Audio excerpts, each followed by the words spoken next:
वासुदेवाय।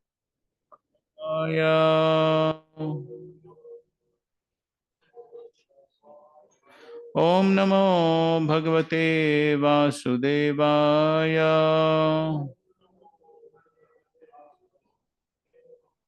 नारायणं नमस्कृत्य नरं चैव नरोत्तमं देवीं सरस्वतीं व्यासं ततो जयमुदीरयेत्।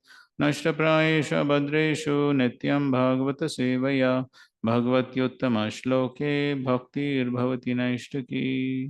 ॐ अज्ञानतिमिरन्धस्य ज्ञानाञ्जनशलाकया चक्षुरुन्मिलितं येन तस्मै श्रीगुरवे नमः। श्रीचैतन्यमनोभीष्टं स्थापितं येन भूतले स्वयं रूप कदा मह्यं ददाति स्वपदान्तिकं। वन्देऽहं श्रीगुरो श्रीयुतापदकमलं श्रीगुरून् वैष्णवांश्च।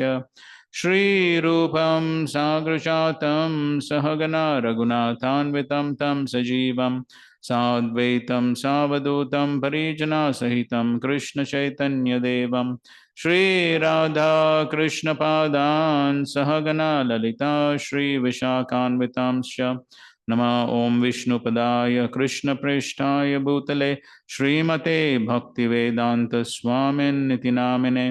नमस्ते सारस्वते देवे गौरवाणी प्रचारिणे निर्विशेषा शून्यवादी पाश्चात्यदेशतारिणे। नमो महावदन्याय कृष्ण प्रेम प्रदायते कृष्णाय कृष्ण चैतन्य नामने गौरत्वसे नमः। हे कृष्णा करुणा सिंधो दीनबंधो जगत्पते गोपेश गोपिका कांत राधा कांत नमोस्तुते।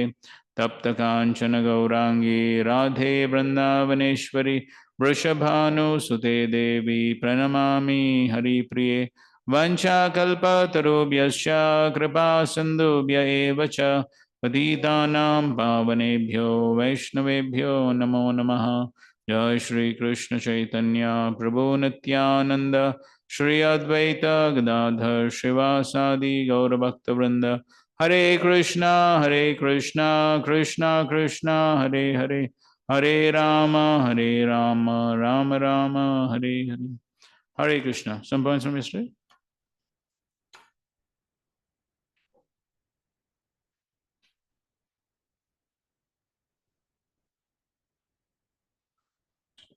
Hare Krishna. So we read yesterday the qualities of disciple. 4 or 5 verses how Devhuti served Kardamuni. So accordingly how disciple should serve spiritual master. Okay, tell a few points. Lovingly, devotionally, then not taking care of the own body, giving up sense gratification, giving up pride, envy, dambham. Okay, fine. Yeah. Take it. Thank you. We also shared regarding gratitude, 3 questions, like how we can develop gratitude and what are the causes for not having gratitude. Okay, some discussion on gratitude. Like how we have by respect and whatever we have received and show our gratitude. Okay, good. Something else? Online? We heard that Guru offers the vision of Krishna consciousness and spiritual asset which can never be taken away. And Abhaya is the quality after he gets pleased by seeing the sincere service of the disciple. Right. Okay, so we have discussed till text 7. So Kardamuni is pleased with the service of Mother Devhuti, and so he is ready to give her blessings. Okay, 8th verse.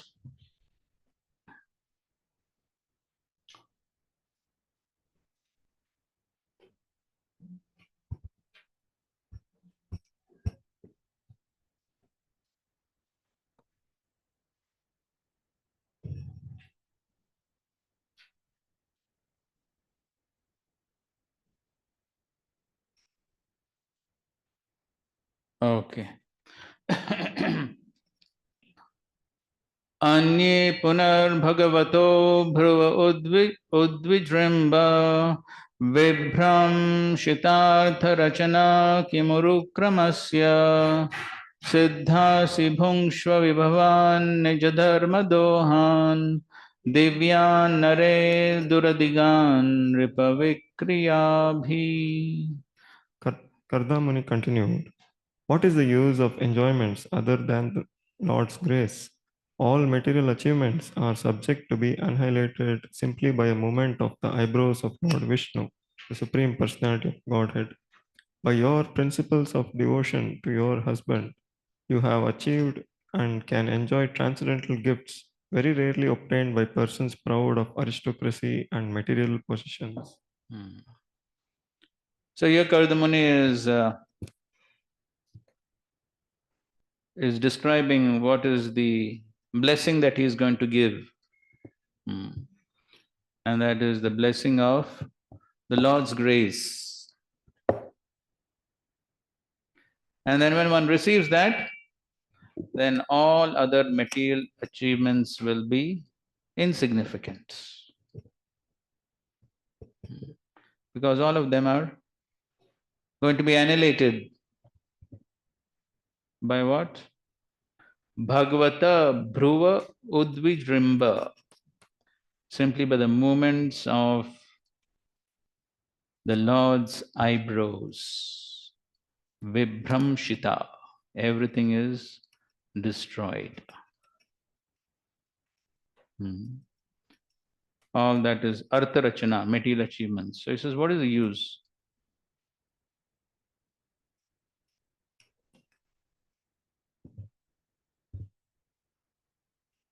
So Prabhupada writes, Lord Chaitanya recommended that the greatest achievement of human life is to achieve the grace of the Lord, love of God. Prema pumarto maha. To achieve love of God is the highest perfection of life. And the same perfection is recommended by Kardamuni to his wife.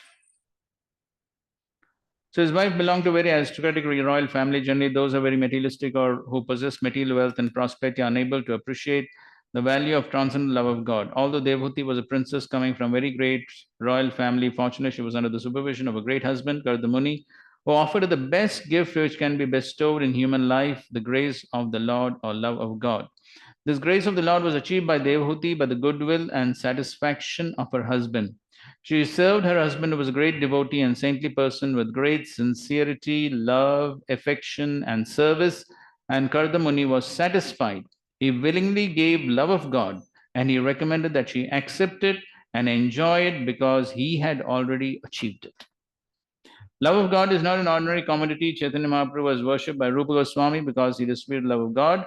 Krishna prayed to everyone. Rupa Goswami praised him as Mahavadanya, a greatly munificent personality, because he was freely distributing to everyone love of Godhead, which is achieved by wise men only after many, many births. Krishna Prem, Krishna consciousness is the highest gift which can be bestowed on anyone whom we presume to love. One word used in this verse, Nijadharma Duhan, is very significant. Devoti, as the wife of Kardamuni, achieved an invaluable gift from her husband because she was very faithful to him. For a woman, the first principle of religion is to be faithful to her husband. If fortunately the husband is a great personality, then the combination is perfect and the lives of both the wife and husband are at once fulfilled.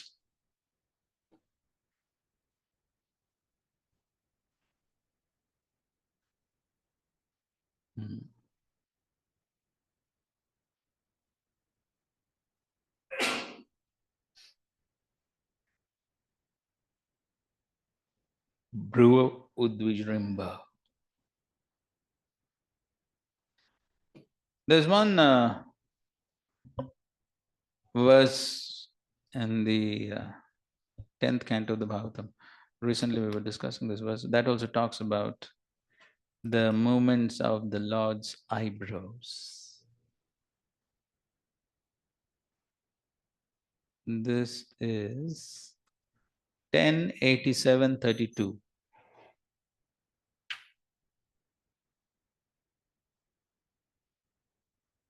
Praise of the personified Vedas.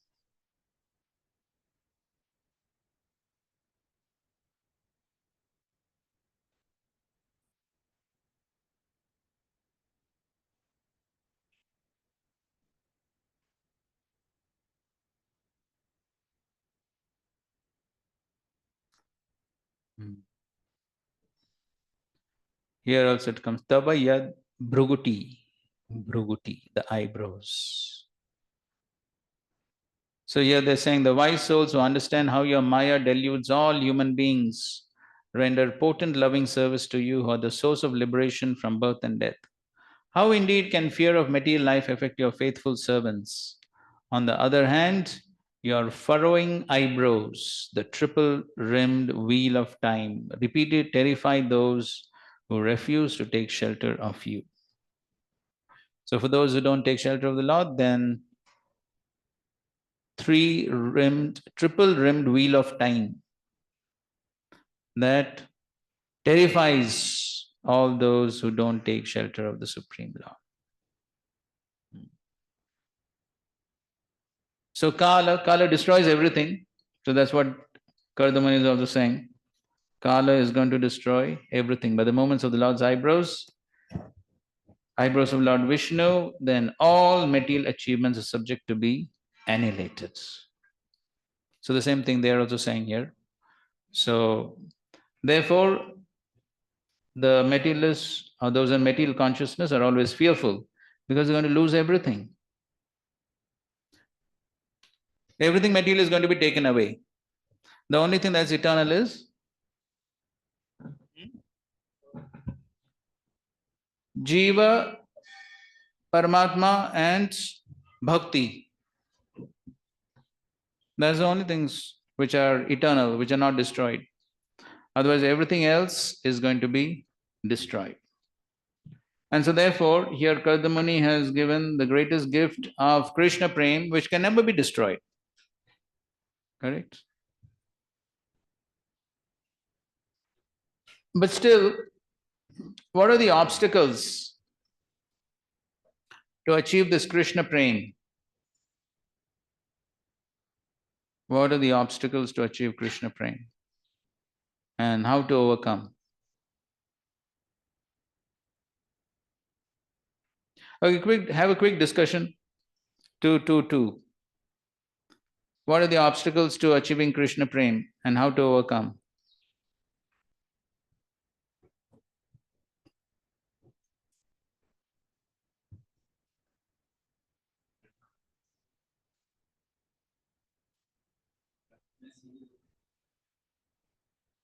वहाँ join कर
Okay, fine. So we just want to hear some few important points, not too many details. Okay, Bolo, 1 point.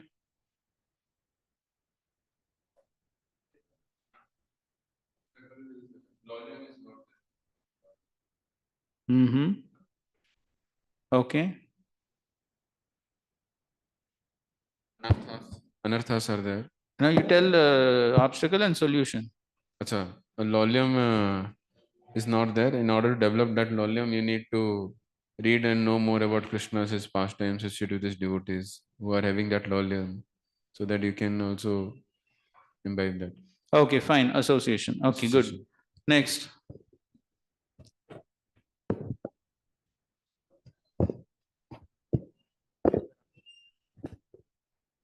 Dhanam Janam Sundarim Kavitam. Okay. Material desires. Solution? The solution: convert to spiritual desire, serve for pleasure of Guru and Krishna. Okay, fine. Puja Labh Pratishtha. Oh, that's similar. Material desires. Anything else? Offenses. Offenses. Okay. Nama Prad, Vaishnava Prad. Okay, so different types of offenses. Okay, solution for them depends on what type of offense. Okay, good. Any other?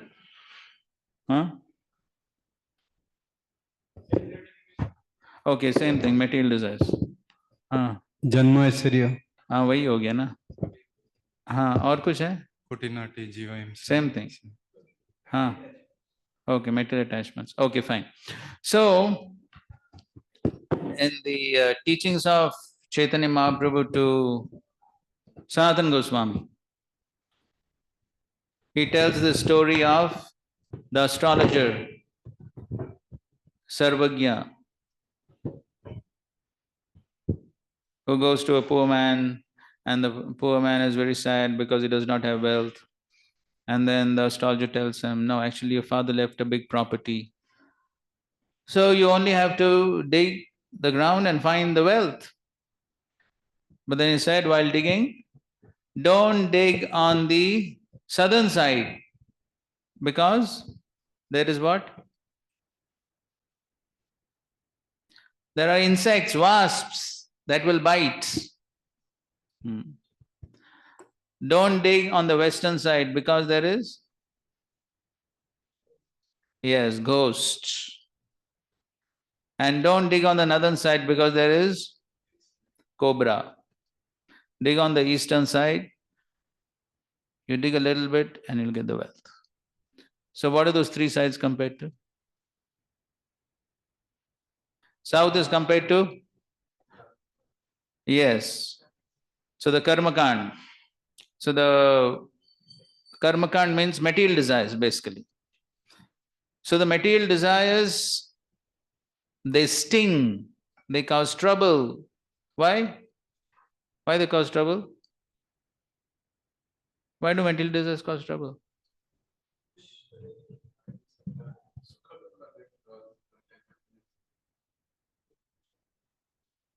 Down where? Patal? What is your up and down? Down is Patal, up is Swarga. Where you want? Swarga is also up.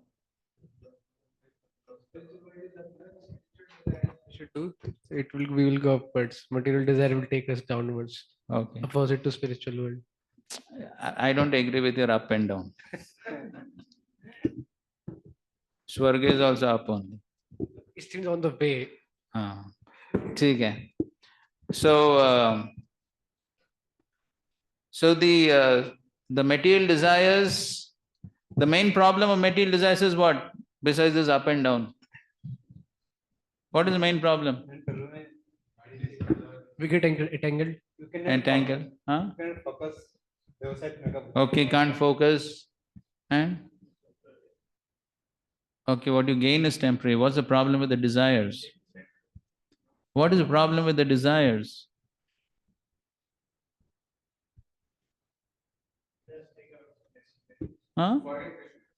Okay. They can never be satisfied. How much one tries to satisfy material desires, what happens? They'll only increase more and more.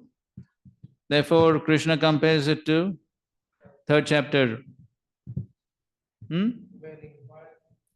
Yes. So he compared lust to analena. Dushpurena, analena. Dushpurena means can never be satisfied. Dushpurena can never be satisfied because it burns like fire. The more one feeds it, it's only going to increase. So therefore, it's always a cause of trouble, like insects biting. Always trouble. If one has material desires, there's always going to be trouble. So that's what is said here also. Kardamuni is also saying the same thing, that if one has material desires, one will be filled with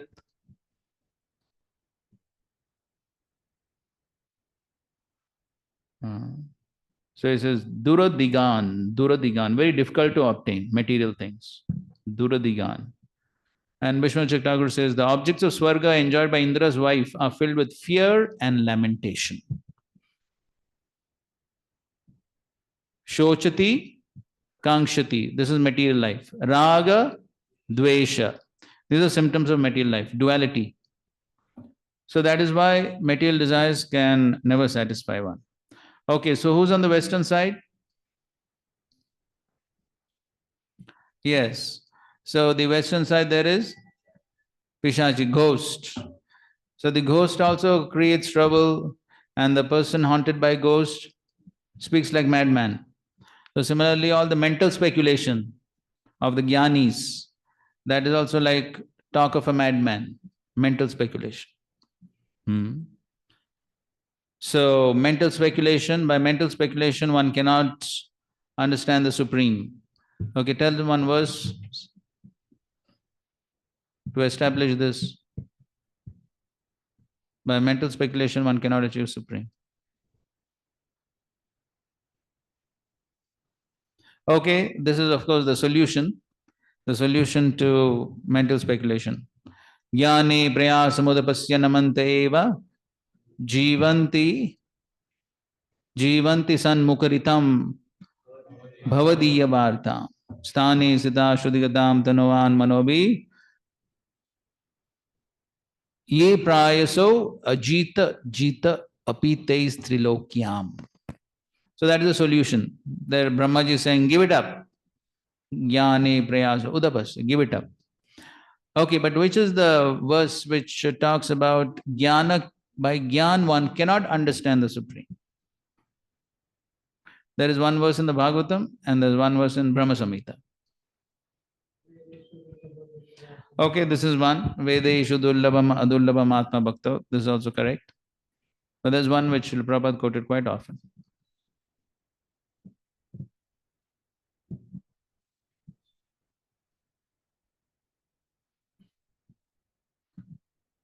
Pantastu koti shatavatsara sampragamyo vayo radhapi manaso monipungavaanam sopyasti yat prapadasimnya vichintya tatve govindamadi purusham tamaham bhajami. So that's also referring to the jnanis who simply travel in a plane which is going at the speed of mind. Still one cannot understand. And the verse from the Bhagavatam, Brahmaji's prayers, अथापि तदेव पदाम्बुजद्वय प्रसाद लेशानुगृहीत एव हि जानाति तत्वं भगवन् महिम्नो न चान्यम एकोपि चिरम विचिन्वन. Chiram vichinvan means even if one contemplates for very long time, speculates for very long time, still one will not be able to achieve the Supreme Lord unless one gets a trace of the mercy of the Supreme Lord. Prasad leshanugrihita evahi. So therefore, one has to give up all these speculatory efforts. So therefore, in the definition of pure devotional service also, what Rupa Goswami is saying? Jnana karmadi anavritam. So bhakti should not be covered by karma and jnana, should not be covered by fruitive activities and speculative knowledge. So therefore, jnana and karma are not, he is not saying make them shunya, but fruitive activities and speculative knowledge should not cover. So karma and jnana cannot be given up. Correct? So we are also performing activities, but not fruitive activities. Similarly, jnana, so we also obtain jnana, but not speculative knowledge. So we simply obtain knowledge from where? Yes, parampara, from authorized sources. No speculation. So tendency is very strong for speculation, because mental speculation is a symptom of what? Rajogun. Krishna tells Bhagavad Gita 18th chapter, knowledge in Rajogun comprises of different philosophies based on speculation. So because of the influence of the Rajogun, one tends to speculate. I think. Prabhupada says, what nonsense you have to think. So this I think business should not be there. So whatever we speak should be authorized based on scripture. Everything should have references. That is the way we should present. Not I think, you think. So otherwise this will cover our bhakti. This will be an obstruction to our bhakti. Clear? And on the north side, what is there? Cobra. So what does the cobra represent?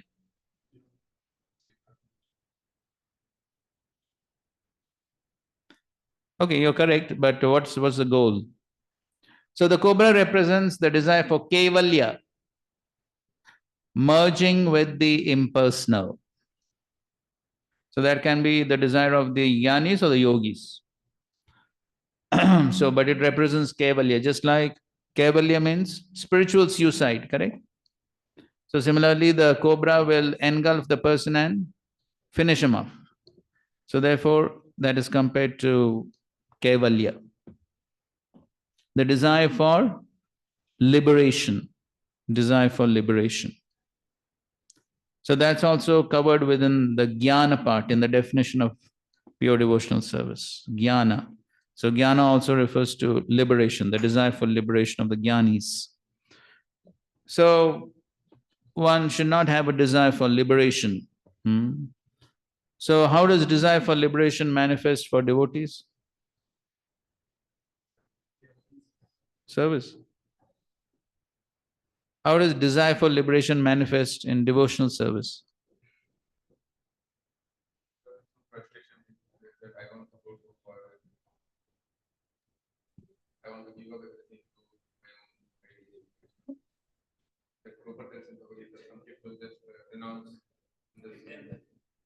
Okay, okay.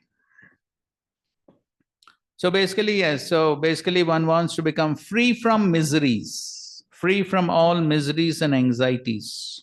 So that is the desire for liberation, correct? Desire for liberation means one wants to be totally free from all miseries. Shanti.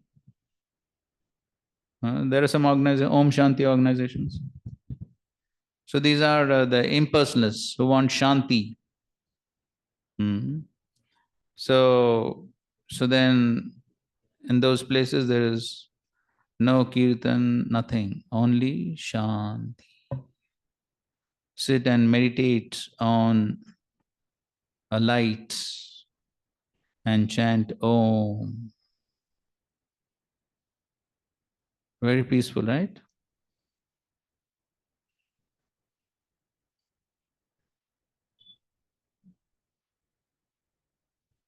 There's one Ayurvedic doctor, devotee actually, initiated devotee. So in his clinic, so all the time, just like we have Hare Krishna Dun, Prabhupada's Dun, so in his clinic all the time, Om, Om. That was going on. I happened to go sometime. So I was wondering why this person is playing this Om. So some people during Practice of this yogic exercises also they tell to chant Om, right? Sort of calms the mind or something. But anyway, recently I went to visit that same doctor. He had changed it to Hare Krishna. Maybe somebody gave him some good advice, I think.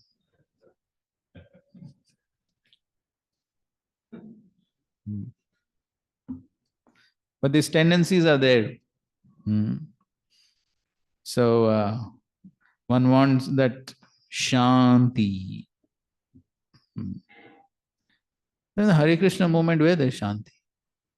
Any shanti? In Golok Vrindavan there is shanti? Huh?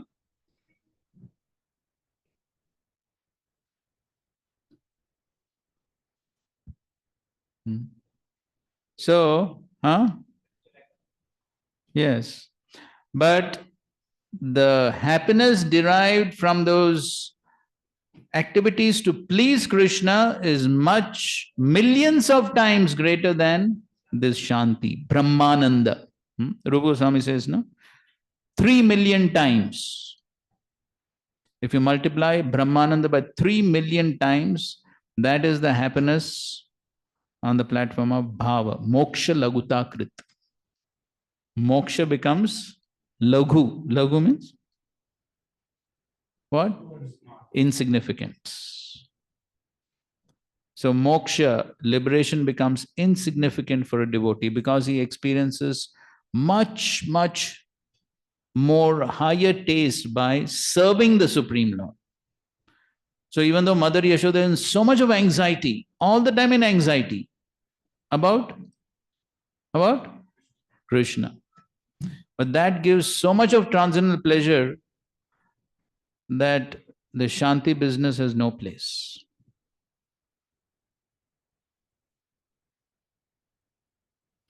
But sometimes we think, no? Oh, here's so much anxiety, tension. Sometimes quarrel, this, that. I want Shanti.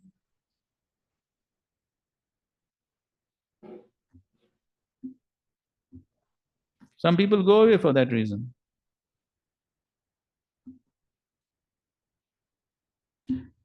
But then after one goes away, then one realizes, oh, this is better actually.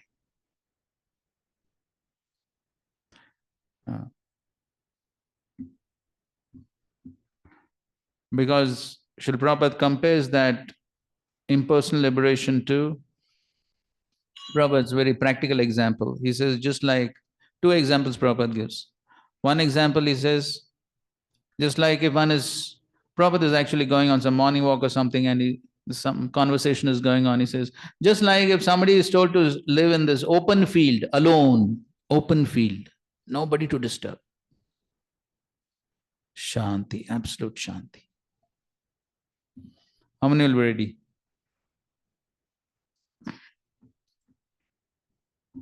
Maybe 1 day, 2 days. After that, one will say, no.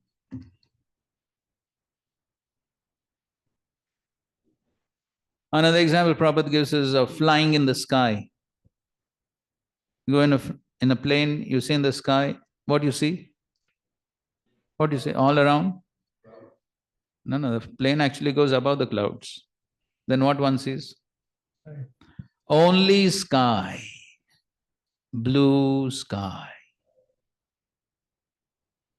So that is like Brahman. Nirvishesh, no variety. And similarly, Srila Prabhupada gives his own experience of traveling in the ship. There also, all around, only water. There's a blue sky, blue water. So therefore, Srila Prabhupada says the people they get so frustrated, they're so eager to see land. And so he says, as soon as some port comes, then they immediately rush out. It's the same thing in the plane also. As soon as the plane lands, even before the plane lands, people are already in a mood to get up. Sometimes the air hostesses have to shout, sit down, sit down. Because no variety. So it creates a lot of frustration.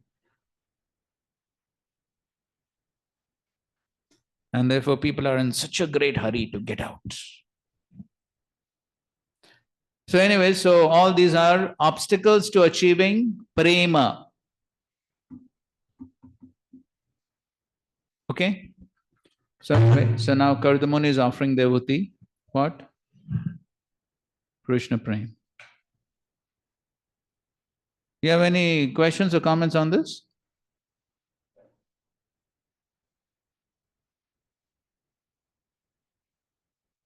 So therefore Kardamuni is saying, what is the use of enjoyments other than the Lord's grace?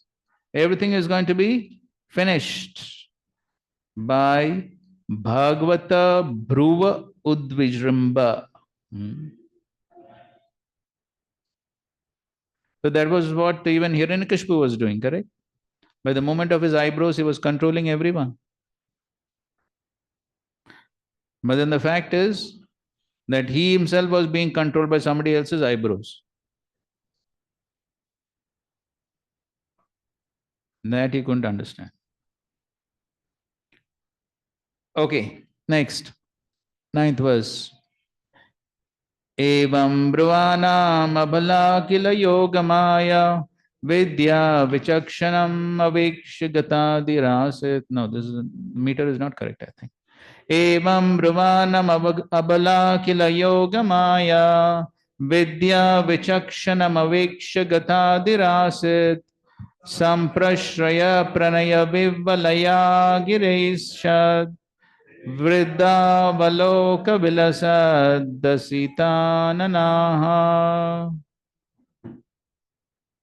Upon hearing the speaking of her husband, who excelled in knowledge of all kinds of transcendental science, innocent Devhuti was very satisfied. Her smiling face shining with a slightly bashful glance, she spoke in a choked voice because of great humility and love.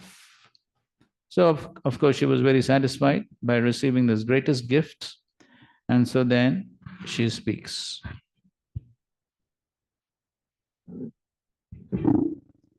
Okay, let's read this commentary of Vishwanath Thakur. He says, he was expert in all worship and powers arising from yoga. She considered in her mind, my husband is giving me a wealth of enjoyment and liberation beyond my experience of the present world. This is not ordinary pleasure. Thus she was agitated with humility, samprashtaya, and love. In this stage, she approached her husband. She spoke by means of a slightly bashful glance and her face shining with a smile. She found it impossible to speak with her mouth in the next 2 verses because of the contrary taste in praying for material enjoyment from her husband and because she was the crest jewel among all women. Therefore, to speak, she used a glance infused with an embarrassing smile as a mouth. Her humility and love made her voice choke. Okay, fine. Okay, 10. Devuti ruvacha radham bata dvija vrishai tadamoga yoga maya dipe tvai vibho tadavaimi bharta yaste bhyadhayi samaye sakridanga sango Bhuyad gariyasi puna prasava satinam. Pardon?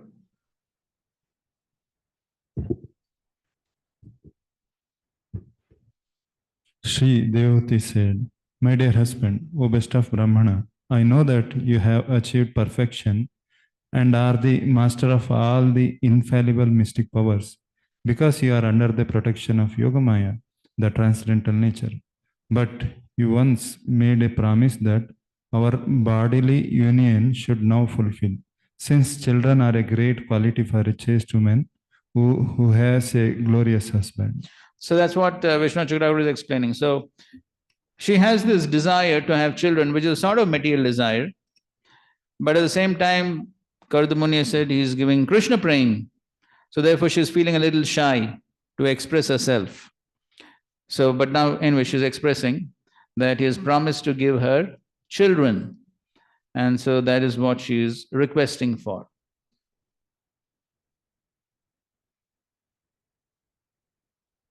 As Prabhupada writes towards the end of the purport, that, not the end, somewhere in between. So Kardamuni was a great soul, and therefore he was under the spiritual energy, which means that he was directly connected with the Supreme Lord.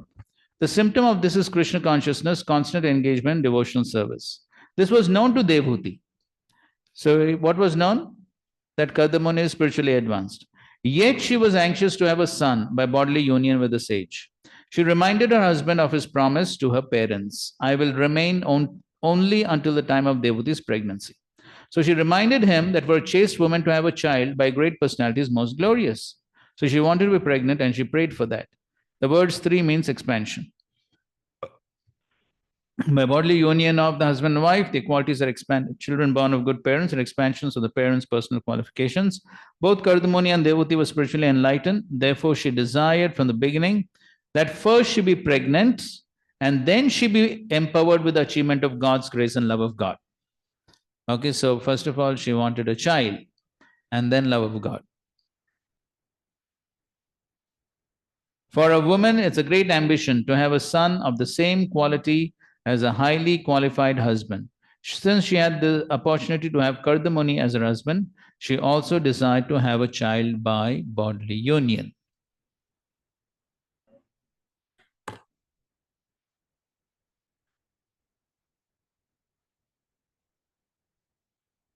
Okay. 11. Tatreti krityam upashiksha yathopadesham yeneshe me karshito tiriram sayatma siddhyetate kritamano bhava darshitaya dinastadisha bhavanam sadrisham vichikshva. Devoti continued, My dear Lord, I am struck by excited emotion for you. Therefore, kindly make what arrangement must be made according to the scriptures, so that my skinny body, emaciated through unsatisfied passion, may be rendered fit for you. Also, my Lord, please think of a suitable house for this purpose.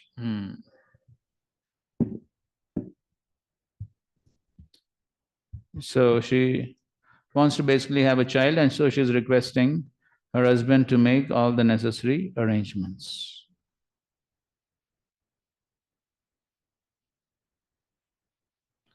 So then Prabhupada describes how in Ayurveda all these things are described.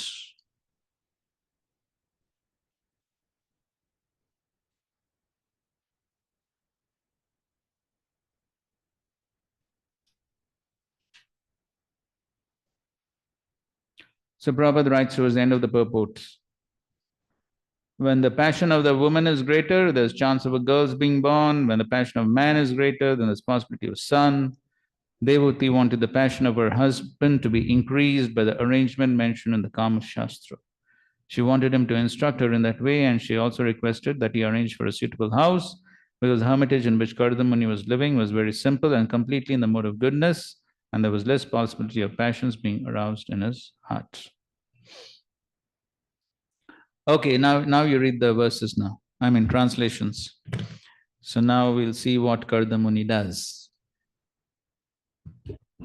Continued, O Vidura, seeking to please his beloved wife, the sage Kardama exercised his yogic power and instantly produced an aerial mansion that could travel at his will. So instantly, such a powerful yogi instantly produced aerial mansion. So Prabhupada is talking about the siddhis, 8 siddhis. So now there's a description of the aerial mansion. Okay, read. It was a wonderful structure, bedecked with all sort of jewels, adorned with pillars of precious stones, and capable of yielding whatever one desired. It was equipped with every form of furniture and wealth, which tended to increase in the course of time. Every form of furniture and wealth which increased. Sarva kama dugam, yielding whatever one desired. So that was the nature of this palace. Next. The castle was fully equipped with all necessary paraphernalia, and it was pleasing in all seasons. It was decorated all around with flags, festoons, an artistic work of variegated colors. It was further embellished with wreaths of charming flowers that attracted sweetly humming bees, and with tapestries of linen, silk, and various other fabrics. आगे.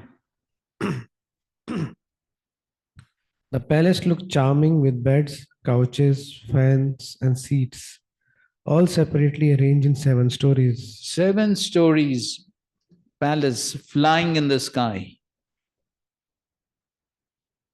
Can't imagine, no? 7-storied palace flying. Who can do that? But just see these powers of these yogis. So what is the modern day, as Prabhupada says, skyscrapers are not newly invented. Even millions of years ago, the idea of building many-storied houses was current. Aage?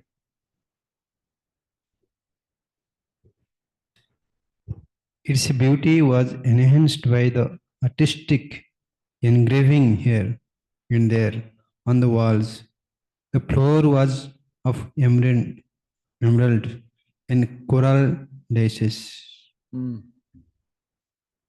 The palace was very beautiful with its coral thresholds at the entrances and its door bedecked with diamonds, gold pinnacles crowned its domes of sapphires. Doors bedecked with diamonds. With the chaste rubies set in its diamond walls, it appeared as if the possessors of eyes. It was furnished with wonderful canopies and greatly valuable gates of gold. Gold, diamonds, such opulence. Here and there is that palace where multitudes of lives of swans and figans, as well as artificial swans and figans, so lifelike that the real swans rose above them again and again, thinking them live birds like themselves. So even the artificial birds look like real birds. Thus the palace vibrated with sounds of these birds. The castle had Castle had pleasure grounds and resting chambers, bedrooms, and inner and outer yards designed with an eye to comfort. All this caused astonishment to the sage himself.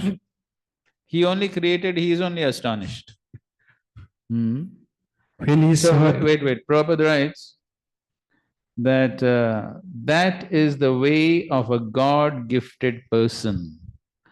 A devotee like Kardamuni exhibited such opulence by his yogic power at the request of his wife, but when the opulence was produced, he himself could not understand how much manifestations could be possible. When a yogi's power is exhibited, the yogi himself is sometimes astonished. Because this power is also ultimately coming from who? Yogeshwar. So, the power is coming from the Supreme Lord, and if the Supreme Lord wants, he can give something so extraordinary which even the yogi cannot fathom. So just like when Krishna gave to Sudama, how much he gave? More opulence than that of Indra. So Sudama and his wife could never even dream of that opulence. So when Krishna wants to give, he can give so much. Next. When he saw Devahuti looking at the gigantic opulent palace with a displeased heart, Kardama Muni could understand her feelings because he could study the heart of anyone. Thus he personally addressed his wife as follows. Okay, so she saw the palace, but she looked displeased. Kardamuni understood. Okay. My dear Devahuti, you look very much afraid. First bathe in Lake Bindu Sarovar, created by Lord Vishnu himself, which can grant all the desires of a human being and then mount this airplane. Okay. The lotus-eyed Devahuti accepted the order of her husband because of her dirty dress and the locks of matted hair on her head. She did not look very attractive. So that was the reason why she was disappointed. So she was thinking, such a beautiful palace, but I'm so shabby, dirty. So this palace does not seem appropriate for me. So therefore she was disappointed, fearful. But Kardamani was powerful enough to make arrangements for that also. So he told her to take bath in the Bindu Sarovar, and then what happens? Go ahead. Her body was coated with a thick layer of dirt and her breasts were discolored. She dove, however, into the lake which contained the sacred waters of the Saraswati. In a house inside the lake, she saw 1,000 girls, all in the prime of youth, fragrant like lotuses. So on top there is palace, and in the water there's another palace. Inside the Bindu Sarovar, that's what you can see here. This is yogic power. So he's created one palace outside, one palace inside. Amazing, right? Who can do this? And not only just a palace, with so many facilities, 1,000 girls to do service. Go ahead. Seeing her, the damsel suddenly rose and said with folded hands, "We are your maid servants. Tell us what we can do for you." So they are ready to serve. As Prabhupada says, while Devati was thinking of what to do in that great palace in her dirty clothes, they were at once, by the yogic powers of Kardamuni, 1,000 maidservants prepared to serve her. So all this by her yogic, by Kardamuni's yogic powers, all this is happening. The girls, being very respectful to Devati, brought her forth, and after bathing her with valuable oils and ointments, they gave her fine new spotless cloth to cover her body. Yes. They then decorated her with very excellent and valuable jewels, which shone brightly. Next, they offered her food containing all good qualities and a sweet, inebriating drink called asavam. So Prabhupada says, Asavam is an Ayurvedic medical preparation. It's not a liquor, especially made from drugs and meant to improve metabolism for the healthy condition of the body. Okay? Yes.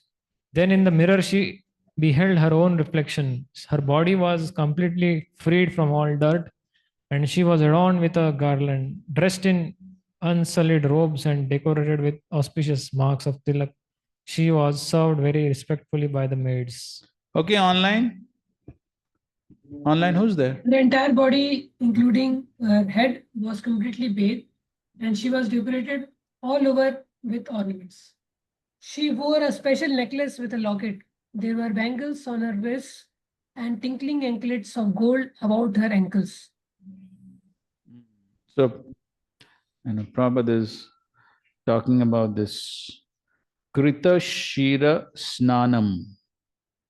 According to Smriti Shastra's directions for daily duties, ladies are allowed to bathe daily up to the neck.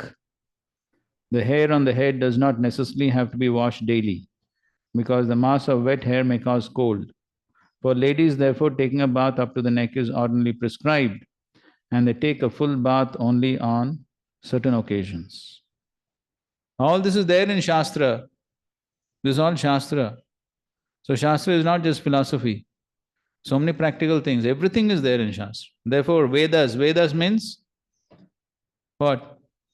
Veda means what? Knowledge. So all types of knowledge is Vedas, including such things. So this is saying what? From which Shastra? Smriti Shastras. So here her head also was bathed. आगे. About her hips, she wore a girdle Girdle. of gold set with numerous jewels, and she was further adorned with a precious pearl necklace and auspicious substances. So auspicious substances include saffron, kumkum, sandalwood pulp. So these are auspicious substances. Okay. Her countenance shone with beautiful teeth and charming eyebrows. Her eyes, distinguished by lovely moist corners, depicted the beauty of her lotus buds. Her face was surrounded by dark curling tresses. Okay. When she thought of her great husband, the best of the sages, Kadam Muni, she was very dear to her. Who was She, very... along with Okay, go ahead.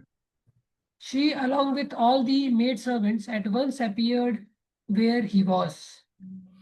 So she was bathed, dressed, all this finished. Then she thought of her husband and they immediately brought her to Kardamuni.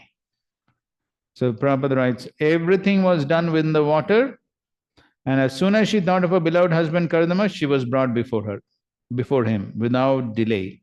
These are some of the powers attained by perfect yogis. They can immediately execute anything they desire. Anyone wants such yogic powers? Builders.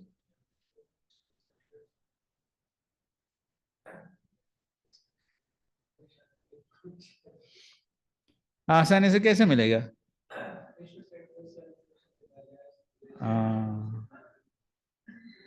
इतना आसान नहीं है. हाँ, वो अष्टांग योग करना पड़ेगा. हाँ,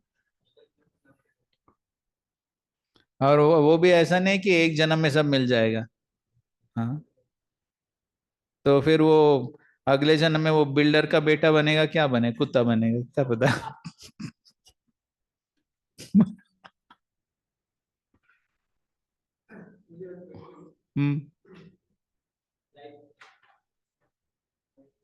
दो माइक है, फिर भी पता नहीं कहाँ है.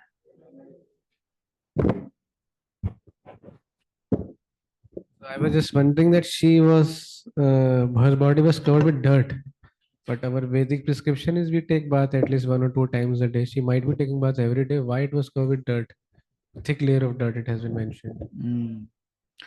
So I suppose because see, even if one takes bath, if the surrounding is very dusty, then even when one takes bath, then again there'll be dust, no?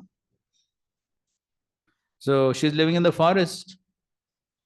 So in the forest, it's all dust. So therefore, even if one takes bath, then immediately it's because the atmosphere is all covered with dust, no? So immediately dust will cover the body again. So that's the reason. Even the clothes, it's mentioned, no? Clothes also were very dirty. So it does not mean she was not washing. I don't know if you have experience, may not be so much nowadays, but at least previously, when we used to go for yatras, and there used to be a lot of walking, and previously even prasadam used to be at different places, mostly in some open ground. So we used to just sit on the ground, no no sitting place or something like that. We would just sit in the open ground, open field, anywhere. And so during that yatra time, even though we would wash, they would all become like black, at least especially the white clothes. They would all become dirty. Even though we would wash, but they would still be dirty because so much of dust would stick. So then it requires a lot of scrubbing. Every day we can't scrub, there's no time. So they would be very dirty. So that's what happened. She was staying in the forest.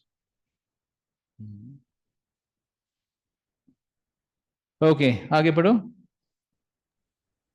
Contribution. हाँ. Yes. Oh, 1 minute. 35. 35. She was amazed to find herself surrounded by 1,000 maids in the presence of her husband and to witness his yogic power. Hmm.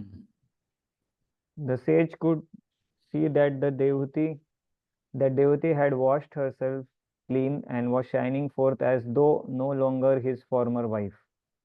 She had regained her own original beauty as the daughter of a prince. Dressed in excellent robes, her charming breast duly girded, she was waited upon by 1,000 Gandharva girls. O destroyer of the enemy, his fondness for her grew, and he placed her on the aerial mansion. So if you remember, what was her beauty? Who described her beauty before? Yes, Kardamuni himself described her beauty too. Swayambhu Manu described her beauty to Kardamuni. Yes. So that time what he describes? How beautiful she was? One That Gandharva Gandharva fell fell down. down. Ah, yes, Vishwavasu. The Gandharva was flying in the airplane on top and then he saw her and he was captivated. So that was her beauty. So now it appeared as if all her beauty was covered. But now she regained her beauty. That's what is being mentioned. She had regained her own original beauty as the daughter of a prince. Of course, here Srila Prabhupada, he talks about womanly beauty towards the end.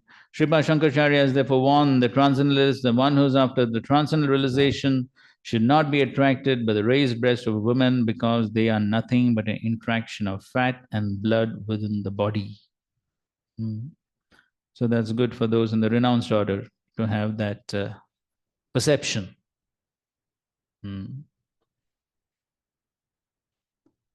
Of course, this more of this description comes towards the teachings of Lord Kapila towards the end of this canto. He also describes. Okay, 38. Though seemingly attached to his beloved consort, while served by the Gandharva girls, the sage did not lose his glory, which was mastery over his self. In the aerial mansion, Kardamuni with his consort shone as charmingly as the moon in the midst of the stars in the sky, which causes rows of lilies to open in the ponds at night. Okay, so even though Kardamuni created all this aerial mansion and all these girls and all that, but still he was self-controlled. He was still self-controlled sage. So he's doing all this as a service. Okay, 39. In that aerial mansion, he traveled to the pleasure valleys of Mount Meru, which were rendered all the more beautiful by cool, gentle, fragrant breezes that stimulated passion. In these valleys, the treasurer of the gods, Kuvera, surrounded by beautiful women and praised by the Siddhas, generally enjoys pleasure. Kardamuni also, surrounded by the beautiful damsels and his wife, went there and enjoyed for many, many years. So they were enjoying for many, many years. So Prabhupada is describing about how these demigods, so he's talking about the 8 demigods who are in charge of different directions of the universe. So he's giving names of all those demigods.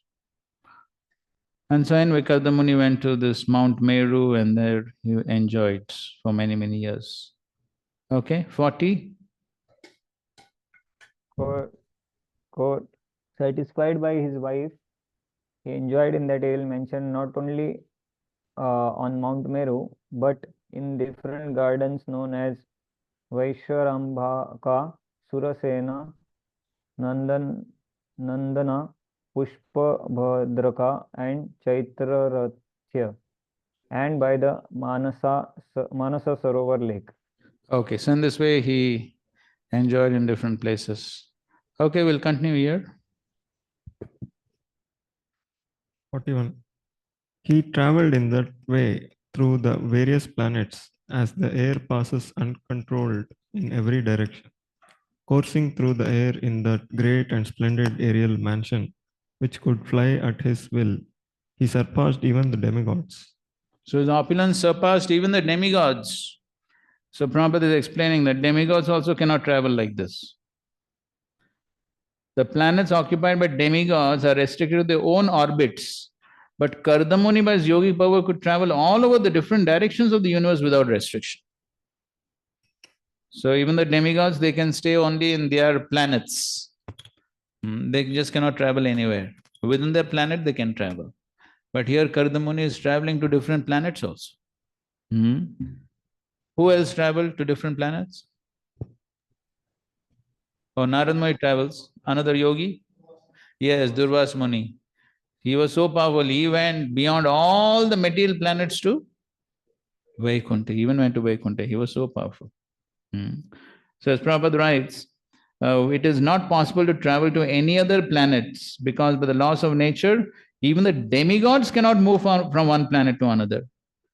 But still these people are thinking of going to the moon planet. Even Devatas cannot travel to another planet, and how these people can go to the moon planet? So that's what Prabhupada says, no? He wrote in his book, Easy Journey to Other Planets. When he wrote the book? 19? No, he wrote long back, 50s, in 1950 sometime. So anyway, Prabhupada says, even at that time he had written in his book that this expedition to the moon planet is childish. Because it's just not possible. So that's what is being said. Even Devatas cannot go. Then how these human beings can go? These are all laws of nature. But Kardamuni, by his yogic power, could surpass the strength of the demigods and travel in space in all directions. So just like the movement of the air, yatha anila. As the air is free to move anywhere without restriction, so Kardamuni unrestrictedly traveled in all directions of the universe. Okay, let's recite the next verse. 42. Kim durabhadanam tesham pumsam uddhama chetasam ye rashritas tirtapadash charano vyasanatyayah. What is difficult to achieve for determined men who have taken refuge of the Supreme Personality of Godhead's lotus feet? His feet are the source of sacred rivers like the Ganges, which put an end to the dangers of mundane life. Okay, read the purport. The words Yair Ashitas Tirtha Padash Charanaha are significant here. The Supreme Personality of Godhead is known as Tirthapada. The Ganges is called a sacred river because it emanates from the toe of Vishnu. The Ganges is meant to eradicate all the material distresses of the conditioned souls. For any living entity, therefore, who has taken shelter of the holy lotus feet of the Lord, nothing is impossible. Kardama Muni is special not because he was a great mystic, but because he was a great devotee. Therefore, it is said here that for a great devotee like Kardama Muni, nothing is impossible. Although yogis can perform wonderful feats, as Kardama had already displayed, Kardama was more than a yogi because he was a great devotee of the Lord. Therefore, he was more glorious than an ordinary yogi. As it is confirmed in Bhagavad Gita, out of many yogis, he who is a devotee of the Lord is first class. For a person like Kardama Muni, there is no question of being conditioned. He was already a liberated soul and better than the demigods, who are also conditioned. Although he was enjoying with his wife and many other women, he was above material conditional life. Therefore, the word Vyasanatyaya is used to indicate that he was beyond the position of a conditioned soul. He was transcendental to all material limitations. So here, who's speaking this verse? Who's speaking this verse? You have doubt? Right, so Maitreya is saying to Vidura, Kim durapadanam. So what is difficult? For whom? Tesham. For Pumsam Uddama Chetasam. Ye Ashrita Tirthapadha Charana. So that Charana of the Supreme Lord, Vyasana Atyaya. Atyaya means to cross. Vyasana means dangers. Then what is difficult to achieve for those who take refuge of the lotus feet of the Supreme Lord?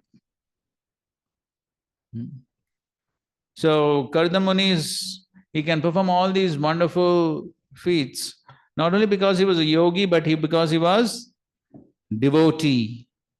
So devotee by the grace of Yogeshwar can have all these mystic siddhis. So in the case of Durvas Muni, so he had so much power that he could go to Vaikuntha. So was he greater than Amrish Maharaj? So Amrish Maharaj didn't have any siddhis, correct? Amrish Maharaj didn't have any siddhis. Then how he is greater?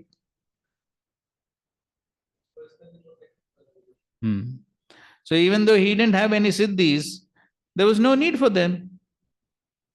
Because Durvas Muni produced the demon by siddhis, but the Supreme Lord's chakra saved Amrish.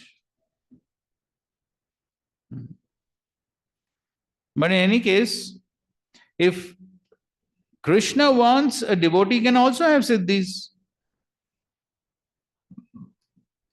Because Krishna is the source of all siddhis.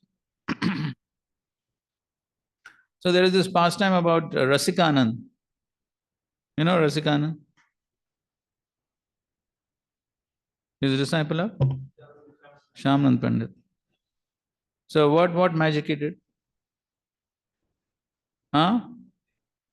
Yes, one thing is he initiated an elephant. And? So there were some people who were glorifying some yogi for his magic. People were glorifying. So early in the morning, some man came and asked Rasikanand, so, oh, that yogi, he does all this magic. Can you do some magic? So he was brushing his teeth, neem twig. So he just threw the neem twig on the ground, he stepped on it and began to fly.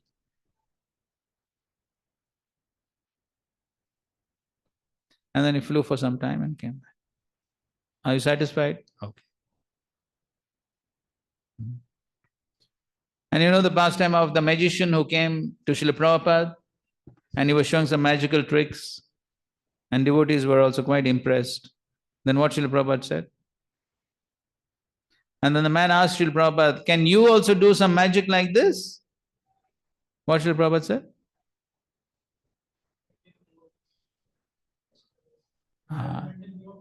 Yes. So then Srila Prabhupada said, but you see all these people, they have been saved from Janma Mrityu Jara Vyadi. Can you do this magic? The man couldn't say anything. But actually, during Srila Prabhupada's times, so many of Prabhupada's disciples, they've described, it's all documented, that practically every day they were seeing some magic right in front of their eyes. Some of the prominent incidents in Srila Prabhupada's pastimes, of course, so much magic was happening. But some prominent pastimes we should know in the history of ISKCON. Anyway, it just reminded me. So, once his Holiness Jayadvaita Maharaj was giving a Bhagavatam class in Mayapur.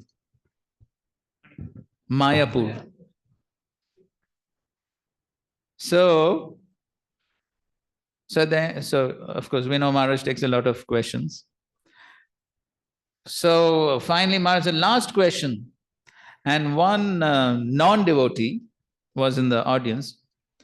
And so he raised his hand. And so he asked, Maharaj, Do devotees do some magical tricks? Something like that, yes.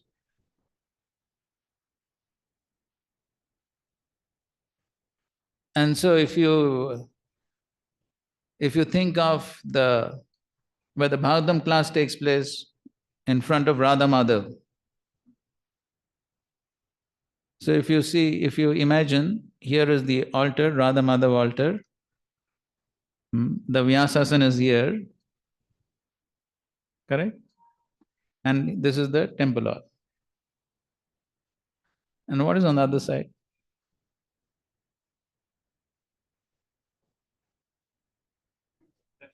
No, outside.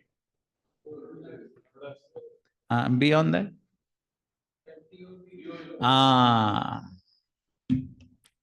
So Maharaj said, just turn around, you see the magic.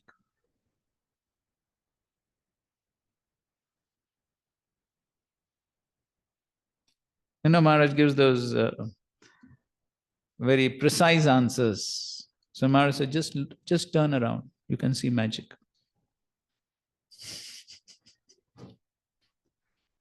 What is the magic? Yes. The TOBP, that is the magic.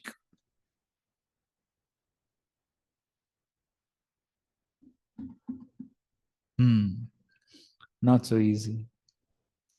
So in any case, in Srila Prabhupada's life, so many magical things.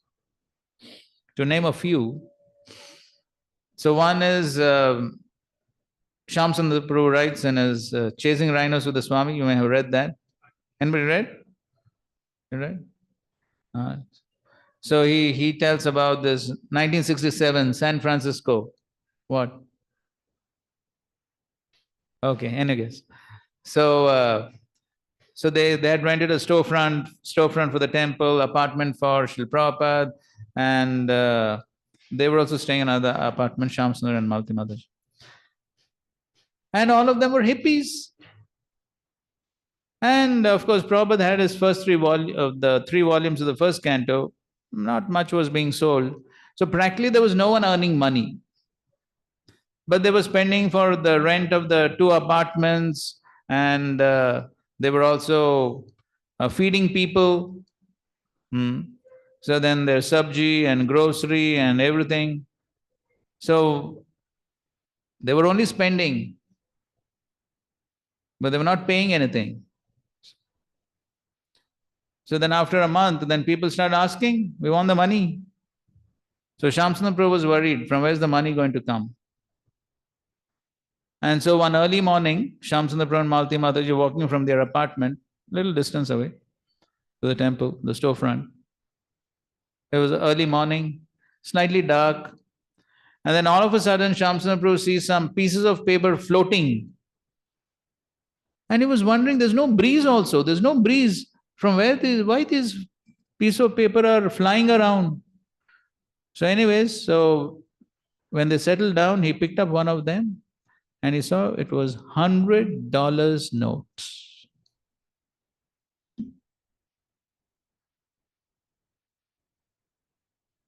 He collected all of them. There was sufficient money to pay off all the rent and all the bills.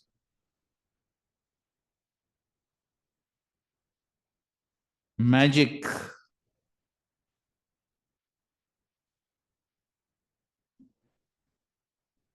You heard about the Macmillan story?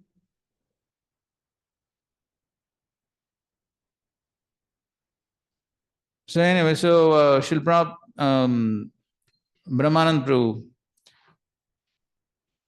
So Srila Prabhupada had a plan to have the Gita published by the Macmillan Company.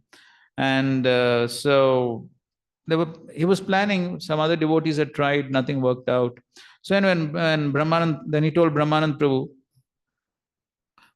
So at that time there was one album, Kirtan album, it's called the Happening Album, which Srila Prabhupada's Hare Krishna Kirtan and maybe 1 or 2 bhajans or something like that. So that printed some flyers, advertised that album. And so one day they received an order for this album from Macmillan Company. So Brahmanand Prabhu was very happy. Oh, I got a good chance now to enter into the Macmillan Company. So he told Srila Prabhupada about this. And normally Brahmanand Prabhu would courier the album, the song's album. So now Srila Prabhupada told Brahmanand Prabhu, don't courier it. You go to the Macmillan office in New York and you personally deliver it. And when you go over there, you tell them, my spiritual master has translated and given purports to Bhagavad Gita, and they will definitely publish it. So Brahmanand Prabhu was surprised. Are, what is this Swamiji? He's so confident that they'll publish his Bhagavad Gita. He was very surprised. So in any case, he went. So when he went to the Macmillan Company, he understood that the album was not ordered by the company. It was ordered by a clerk in the company. So he was a little disappointed. Oh, this is only clerk. So in any case, he went to the clerk. He handed over the album and he was talking with him. And while he was talking, the CEO of the company came there to speak to that clerk something. So then Brahmanand Prabhu immediately remembered what Srila Prabhupada had told him. And so he thought, now is the chance. So he immediately told the CEO, he told him, he repeated Prabhupada's words. They had so much faith in Prabhupada. That's the amazing part. They had so much faith in Prabhupada.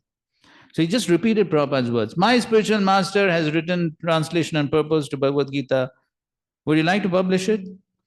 And the man was so happy. The man said, we have published so many religious books, we were just waiting for a Bhagavad Gita.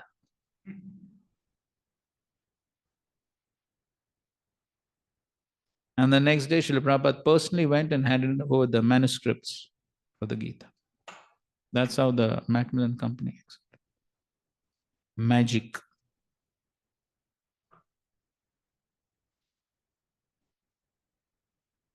And I'm sure most of us know the two magical incidents that took place in London.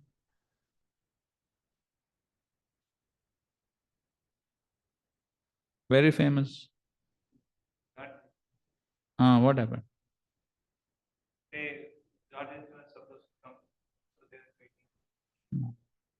Of course, that's also quite impressive. He had already heard about the Hare Krishnas. But the magic... Okay, that's also okay. So the two very prominent instances in ISKCON's history, this is ISKCON's history, we should all know ISKCON's history. In childhood, we study so much history, right? National history. Then at least ISKCON history we should know. Huh? So one is the printing of Krishna book.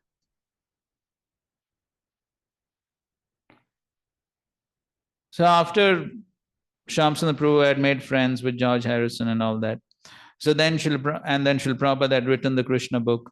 He wanted to publish it, but he required donation. And so he told Shamsundar Prabhu, you request a donation of $19,000 from George Harrison.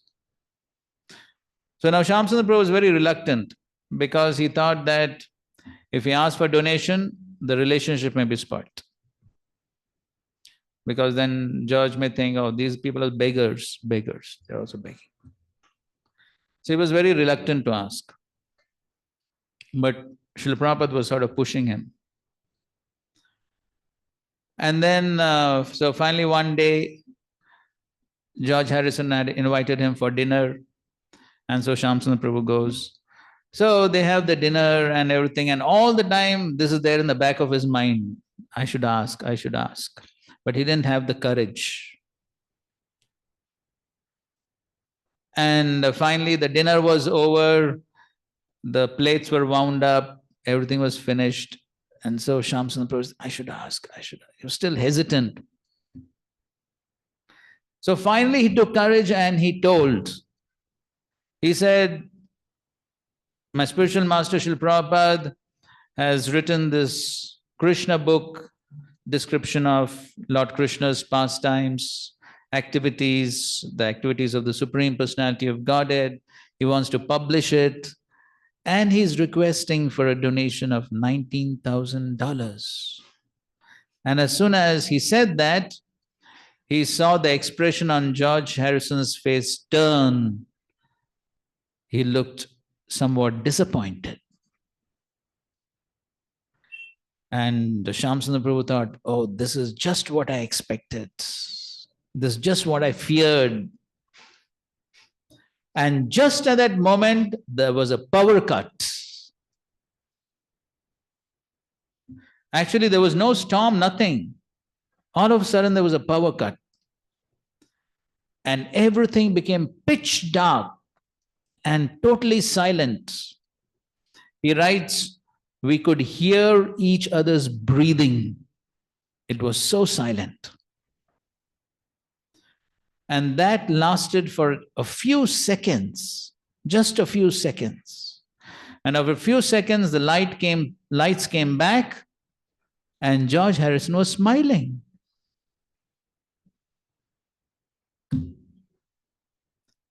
And he immediately gave a check of $19,000. It's yours. So what happened during that power cut, only Krishna knows. But somehow Krishna orchestrated the power cut and influenced his mind during those few seconds.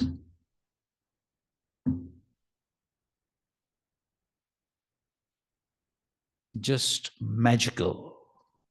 There's no logic that can explain these things. And we all know the kidnapping of Radha Landanishwar. That was another magic.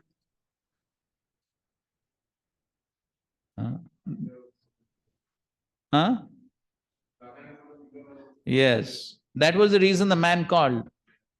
So this was a Hindu gentleman who was staying there. And he had got Radha Krishna deities for himself. But somehow Radharani's finger was broken, and so he was wondering what to do, whom to consult. And so he came to know about Srila Prabhupada, and he thought, okay, let's call the Swamiji to find out what to do. So that's the reason why he invited Srila Prabhupada. And Srila Prabhupada came along with Tamal Krishna Maharaj and Shamsundar Prabhu. And so he came, they talked. And then the man told him about Radharani's broken finger. And so anyway, so Srila Prabhupada said, okay, let's see the deities, let's see how heavy they are. Okay, you can bring them. And so they got one deity, I don't know which one. Anyway, they got one deity. It was totally packed in a box.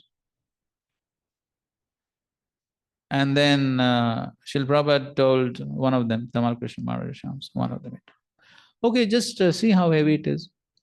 So Tamal Krishna Maharaj lifted the box. Not so heavy. Okay, take it to the car. Similar, they got the other one. Okay, how heavy? Not so. Okay, take it.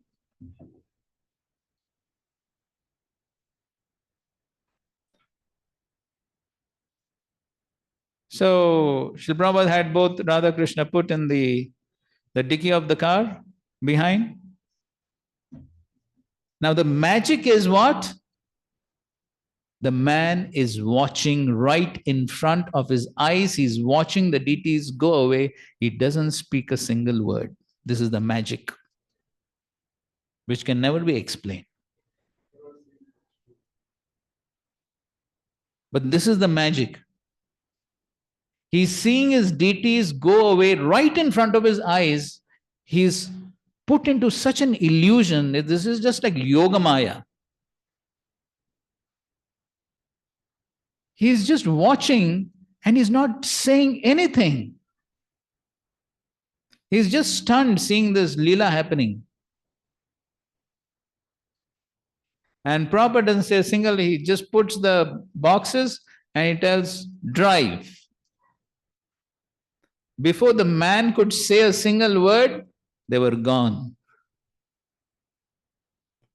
And then, after driving for some distance, then Srila Prabhupada had the car stopped. He came out of the car, he opened the dicky, opened the boxes, saw the deities. That was the first darshan of the deities Srila Prabhupada had. And Srila Prabhupada folded and said, Govindam Adi Purusham Tamaham Bhaja.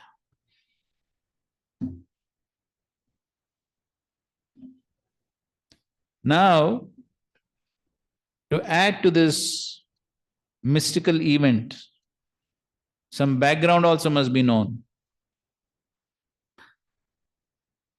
So there was this place which the devotees had got, Bari place. I think it was 7 Bari place. And so they got this place, and Srila Prabhupada said, okay, we can have a temple here. First temple in Europe. In Europe, the whole of Europe, the first Radha Krishna temple. And so Srila Prabhupada had told them about how to make the altar. And Shyamsundar Prabhu was working on that. And so the temple was getting ready, the altar was getting ready, the dates for the installation were announced, everything was announced. Nobody knew from where the deities are going to come. It was not that some order for deities was given in Jaipur or something like that.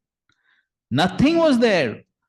Everything was getting ready, everything was announced. Nobody knew from where the deities are going to come. And Srila Prabhupada just goes to this man's house, picks up the deities.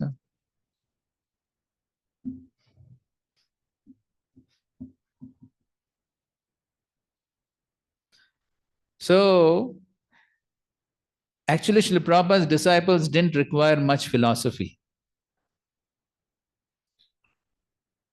Nothing much was required. Just Srila Prabhupada's presence and his activities was sufficient.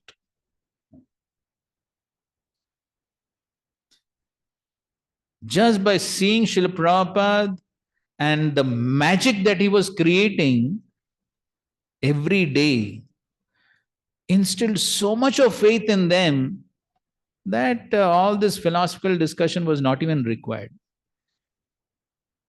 So they were happy chanting Hare Krishna, dancing, having prasad and watching this magic happening. That was more than enough for them.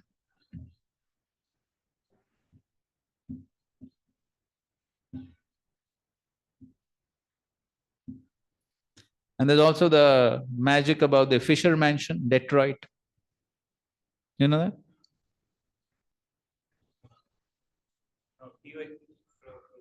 Yes, Amarish Prabhu contributed for that also, yes. So anyway, so the Fisher Mansion was a very opulent, expensive mansion. Here we're talking about Kardamuni's mansion, maybe something like that. Of course, not like the flying one on the ground. But it was so opulent. It was so opulent. And it said that even the taps were gold-plated. And so many things gold-plated.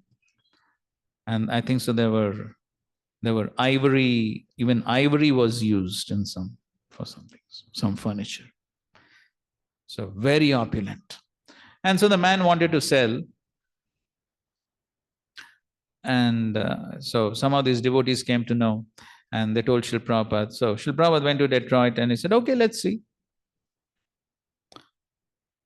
And so Srila Prabhupada went to see the mansion, and there was the owner, there was one agent to finalize the deal. There was an agent, and there were some devotees. And they were taking a tour of the whole property. And as they were taking the tour, Srila Prabhupada is already planning. Here will be the altar, here this, here that. Already Srila Prabhupada is planning. And then after they took the whole tour, there was a beautiful pond. They sat by the pond. There was the owner and the agent, Srila Prabhupada and the devotees. And Srila Prabhupada began by saying, this place is so opulent, it is meant for the king, but we are only beggars. What can we give?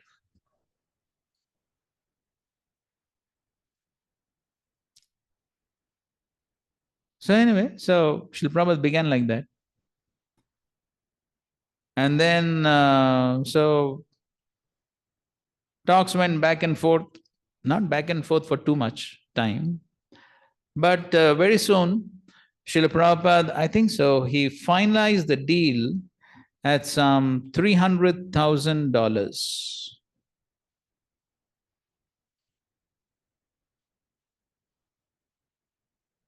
Which for that mansion was peanuts.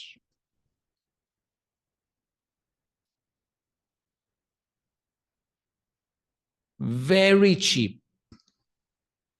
It was nothing. But somehow, Srila Prabhupada finalized.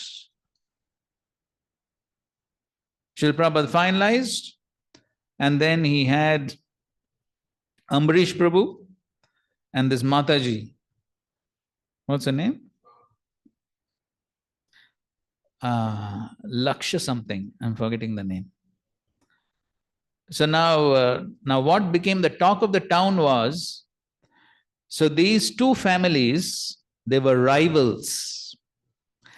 Because Ambarish Prabhu, he's like a capitalist. And this lady, she came from the laborers' union. So, the capitalists and the laborers, they are always in a conflict. But she was the daughter of that leader of that union.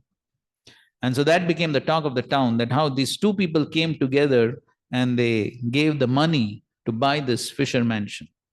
Any case, so Srila Prabhupada said, see, I came empty-handed and I didn't pay a single penny from my pocket, but now I'm going with this entire mansion.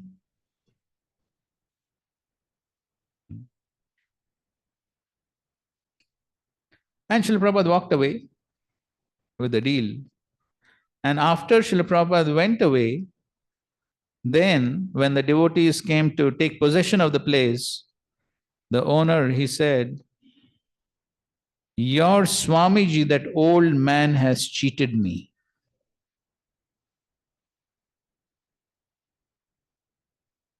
What is this? How can I give it for so cheap? It's too late. The deal was already done. But the man couldn't understand how he agreed for that price.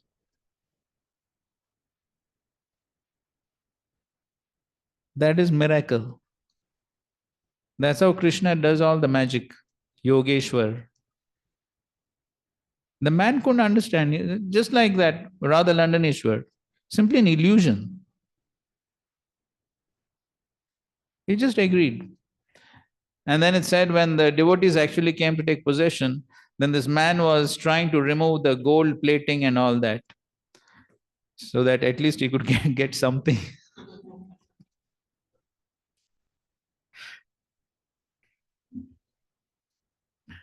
So like that, so much magic.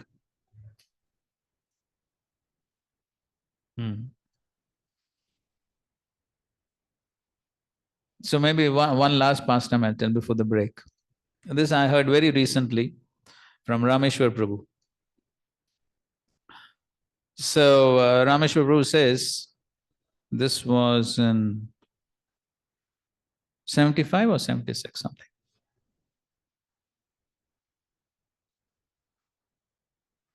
So after the Gaur Purnima festival, and 75, 76, this was a peak of book distribution. So many millions of books were being sold. Bhagavad Gitas. So, after the Gaur Purnima festival, then Srila Prabhupada and Rameshwar Prabhu were having some discussion about book distribution. As you know, Rameshwar Prabhu was the BBT chairman at that time. So, so some discussion was going on how to increase book distribution. So then Rameshwar Prabhu, he tells Srila Prabhupada, so we will try to distribute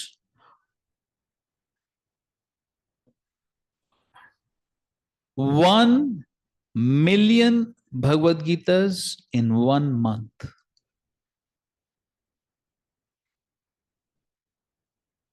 1 million Bhagavad Gitas. 1 million or 10 million? Something like that. Which was like huge number.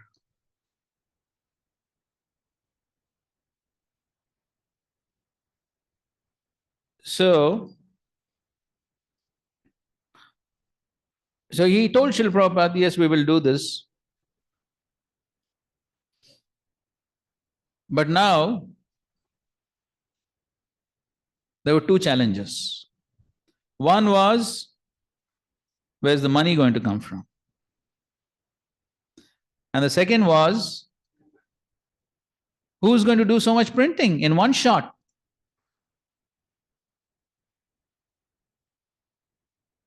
These are the 2 challenges. So,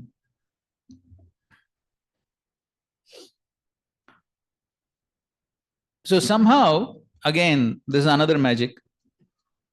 So somehow they managed to convince one printer company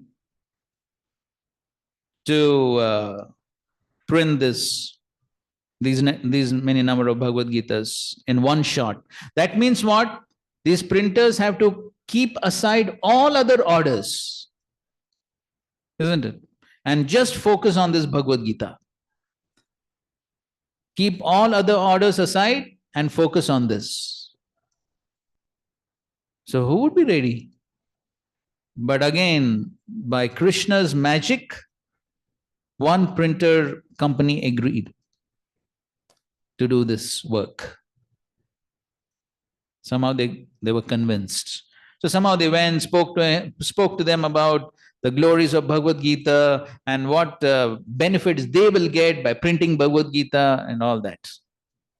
And somehow they managed to convince, they agreed. So now the next challenge is, from where is the money going to come? Some millions of dollars. So now, on a Sunday feast, afternoon Sunday feast, Sunday love feast. So there would be Sunday feast, guests would come, new people would come and take part. And as we see in many places, so when new people come, devotees go, speak to them, all that. So after one Sunday feast, so Rameshwar Prabhu saw one new person, he was taking prasad. So a gentlemanly person, so Rameshwar Prabhu sat next to him, began a conversation, spoke to him about basic philosophy and things, all that. So the man was happy with the prasadam, he was happy with what Rameshwar Prabhu spoke and the temple and the activities and everything. The man seemed to be quite happy. And so as he was about to leave, he told Rameshwar Prabhu, I would like to give you a gift. So okay, Rameshwar Prabhu said, okay, fine. So the man went to his car and he came back with a small briefcase. So he handed over the briefcase to Rameshwar Prabhu. So this is a gift for you. So okay, Rameshwar Prabhu accepted. So small briefcase. And the man left. So after everything was finished at night, so Rameshwar Prabhu took the briefcase to his house out to his room, whatever. And so he thought it's just, an empty briefcase that he has given as a gift. So, but in any case, he thought, just let me see if there is anything inside or what. So he just opened the briefcase and he could not believe what he saw. The entire briefcase was packed with dollars, dollar notes. The entire briefcase was packed, full.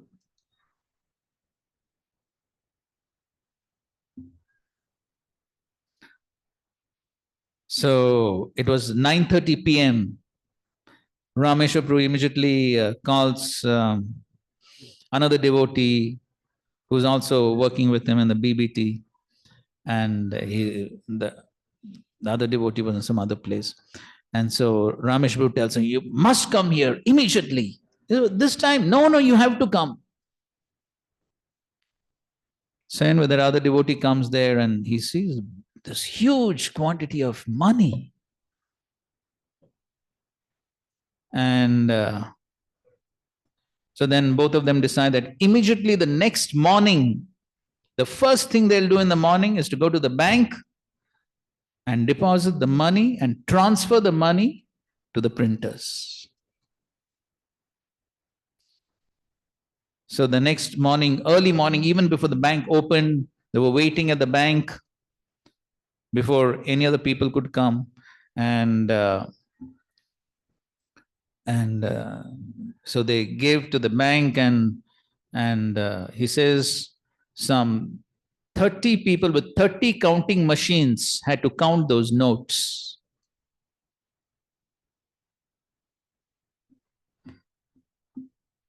Took quite some time for them to count all that huge quantity of money. And that money was more than sufficient for the printing of that 1 million Bhagavad Gitas. So they immediately sent the money to the printers, and of course they began their printing and all that. Now, so this is one part of the magic show, but didn't end over there. Some 2 days later, as Rameshwar Prabhu was in his office, 2 opulent Mercedes-Benz cars drove up in front of his office. And four people came out of each of those cars, all well-built, well-dressed.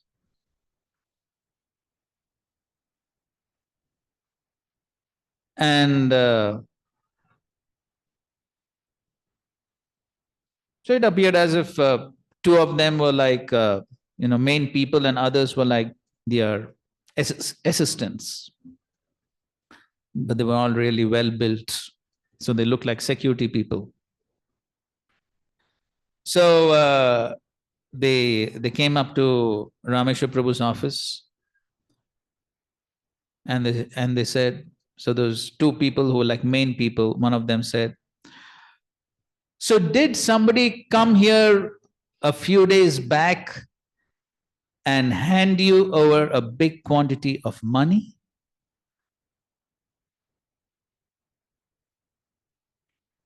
So Rameshwar Prabhu said, yes. So the man said, see, listen, that money belongs to us. That man had stolen the money and he gave it to you. Now we want the money back.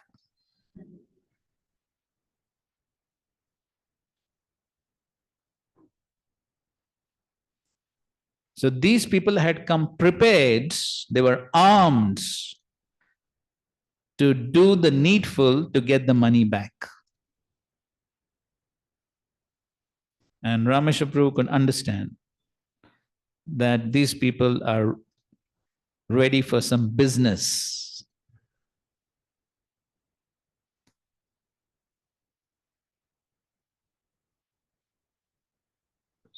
So I think so Rameshwar Prabhu offered some prayers.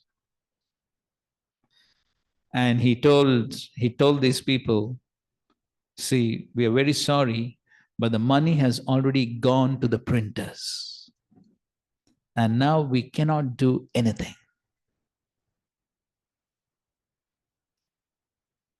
So the man said, we don't know all this. This money belongs to us and we want it back.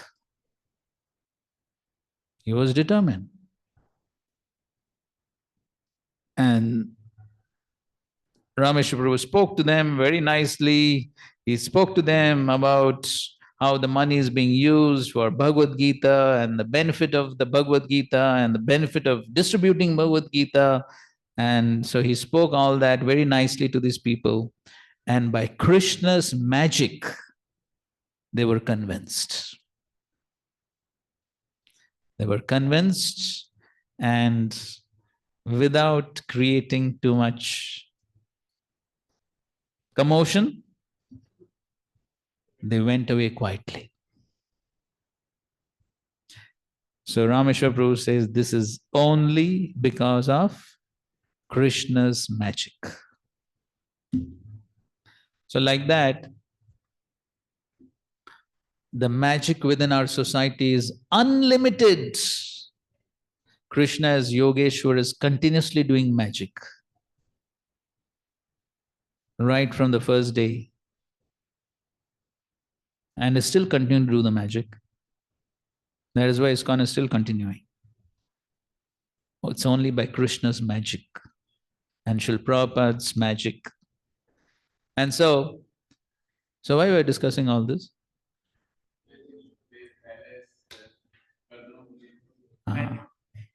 Yes. So we read something here. Huh? Yes.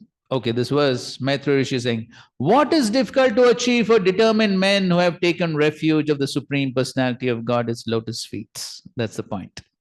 What is difficult? And therefore, of course, we forgot the most amazing, incredible magic in the history of ISKCON. Never in the past, never in the future. What is that? In connection to Rameshwar Prabhu. Yes. CC. The printing of Chaitanya Charitamrita in 2 months. That's incredible history. And you may have read that past time. When Srila Prabhupada, so Srila Prabhupada had already finished his translating and purporting of Chaitanya Charitamrita, and the printing has not yet started. And the ISKCON press had just shifted from Boston to Los Angeles. At Boston it was called as ISKCON Press. Then later when it was shifted to Los Angeles, then BBT started. So the printing press had just shifted, that just arranged everything and the functioning had started. And Srila Prabhupada was feeling things are going very slow. And so when he came to Los Angeles, already Srila Prabhupada was preparing what to do. So when he came to Los Angeles, then on that very historic morning walk, where Srila Prabhupada was going on the morning walk along with some devotees, along with them were Rameshwar Prabhu and his assistant Radha Vallabh Prabhu. They were the managers of the BBT. And so as they were walking, Srila Prabhupada was asking them, so now what is your rate of printing? So they were saying, so Srila Prabhupada, till now we were printing 1 volume in 2 months. Now we have increased the speed to 1 volume in 1 month. So they thought Srila Prabhupada would be happy. Previously it was One volume in 2 months. Now one volume in 1 month. That means half the time. So they thought Srila Prabhupada will be happy. This is good progress. So Srila Prabhupada began saying, what? 1 volume in 1 month. And there are 17 volumes to be printed. That means 17 months. You're going to take 17 months. No, no, no. That is very slow. I want all the 17 volumes printed in 2 months. Where is 17 months and where is 2 months?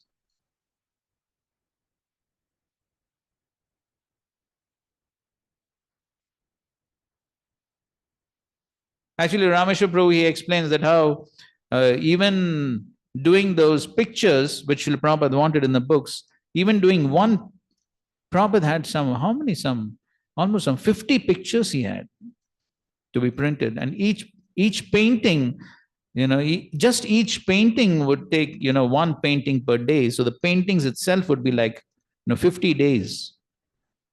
So, and therefore, the immediate response was, impossible. And Prabhupada just stopped walking, put his cane in the ground, looked at Rameshwar and said, impossible is a word in the fool's dictionary.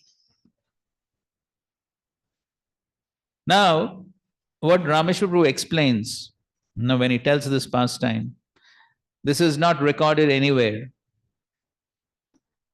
But Rameshwar tells, so Rameshwar Prabhu and Radhaval Prabhu stood, they were stunned, they couldn't say anything.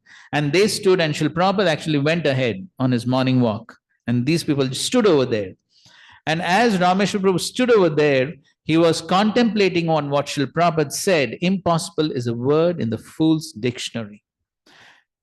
And as he was contemplating, he thought, now this is something which is very important. It's very much in line with what we were speaking yesterday in yesterday's Bhagavatam class. So he thought,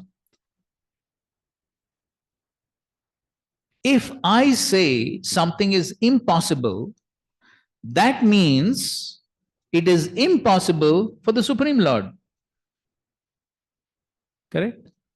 If I say something is impossible, that means it is impossible for the Supreme Lord. But what is impossible for the Supreme Lord? How can there be anything impossible for the Supreme Lord? So therefore, what Srila Prabhupada said was correct. Only a fool can say that something is impossible. So if we depend on Krishna's mercy, what is impossible?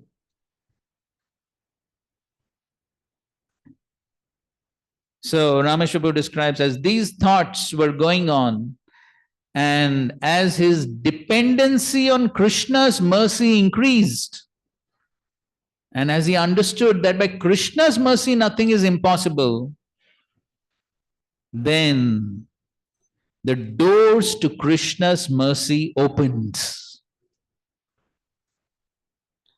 And then he describes, so many ideas began to flow into his mind as to how this apparently impossible task can be made possible. And then they went back. They immediately had a meeting with all the BBT workers, and then history began. History unfolded itself. This is a history of Vaishnavism, of the entire creation. It can never happen. Of course, again, we cannot say impossible.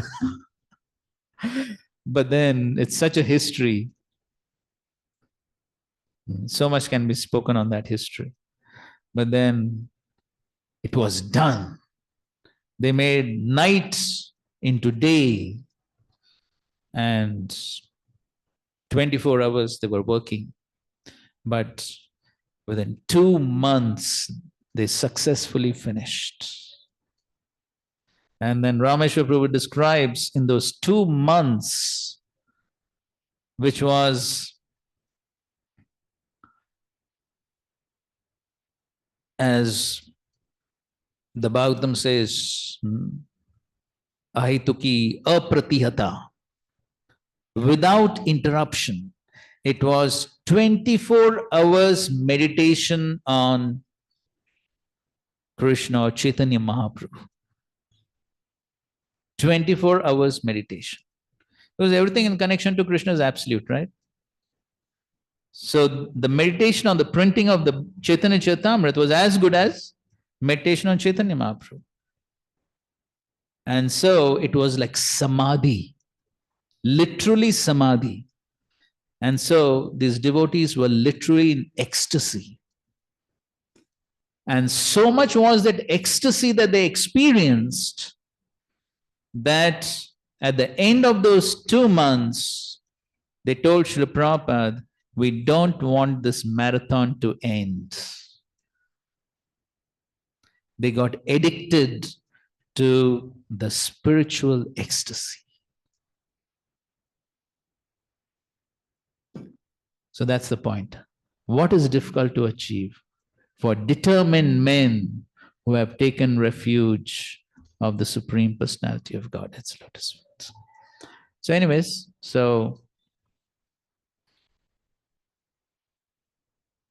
yes. And so Srila Prabhupada, as we just read, that the most important thing was not that Kardamani was a yogi, but the most important thing was he was a devotee. And because he was a devotee, then all this magic was possible. Hare Krishna. Okay. We have exceeded the time for the break. But in any case, we'll take a short break and cut. Hare Krishna.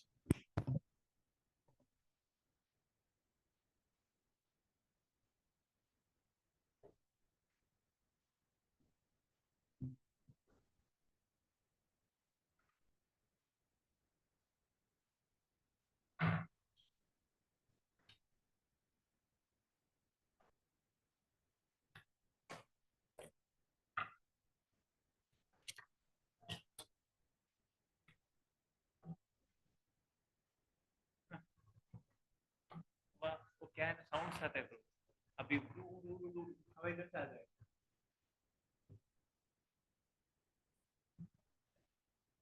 नहीं pros इससे बंद उधर से sounds आता है पूरा जोर से प्रचार करते हैं वो बंद के प्रोज sound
Hare Krishna. Let's continue.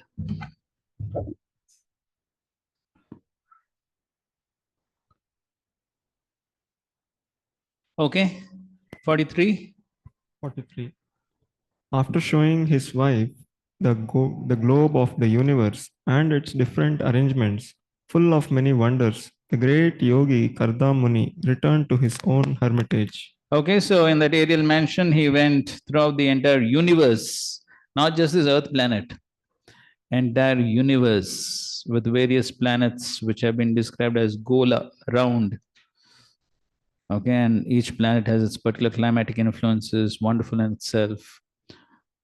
Prabhupada writes, by God's grace, by nature's law, each and every planet is made differently and has different wonderful features. All such wonders were personally experienced by Karda Muni while he traveled with his wife, yet he could return again to his humble hermitage. He showed his princess wife that although he was living in the hermitage, he had the power to go everywhere and do anything by mystic yoga. That is the perfection of yoga. And then Prabhupada gives the example of Durvasmani. Okay, 44. After coming back to his hermitage, he divided himself into 9 personalities just to give pleasure to Devahuti, the daughter of Manu, who was very eager for sex life. In that way, he enjoyed with her for many, many years, which passed just like a moment. So Prabhupada writes, instead of 1, he became 9. And 9 persons had sexual intercourse with Devahuti for many, many years. It is understood sexual appetite of a woman is 9 times greater than that of a man. That is clearly indicated here. Otherwise, Karda Muni would have had no reason to expand himself in 9. And here's another example of yogic powers. As the Supreme Personality of Godhead can expand himself in millions of forms, yogi can also expand up to 9 forms, but not more than that. Another example is that of Saubari Muni. He also expanded himself into 8 forms. But however powerful a yogi may be, he cannot expand himself into more than 8 or 9 forms. And also the other limitation of the yogi is what?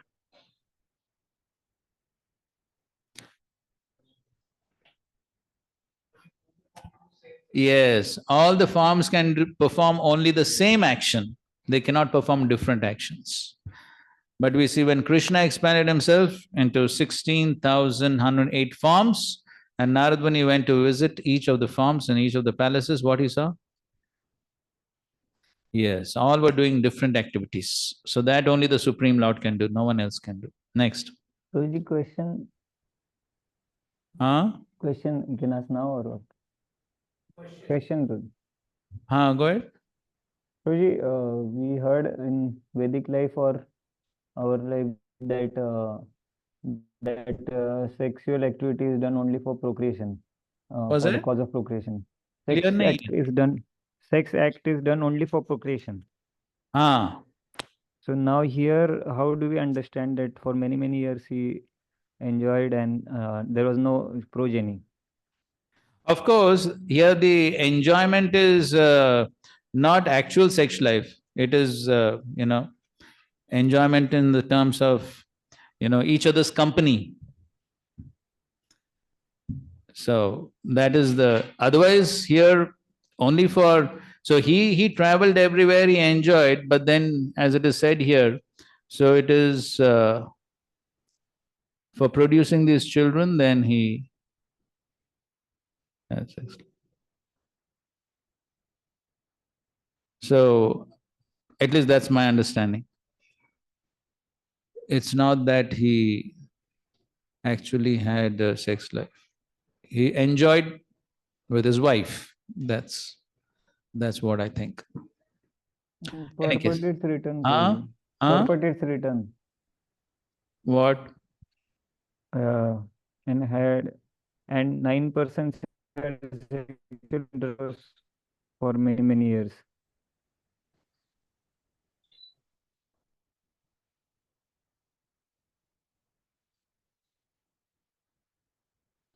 What is there in the purport? So first paragraph, second statement. Instead of 1, he became 9. So that's fine now. and had sexual intercourse for many, many years actually.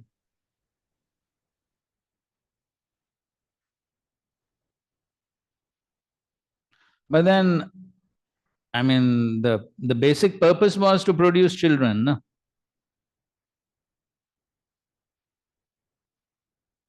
That was the main purpose. The main purpose was to produce the children. Any case, let's go ahead. Again. Text 45.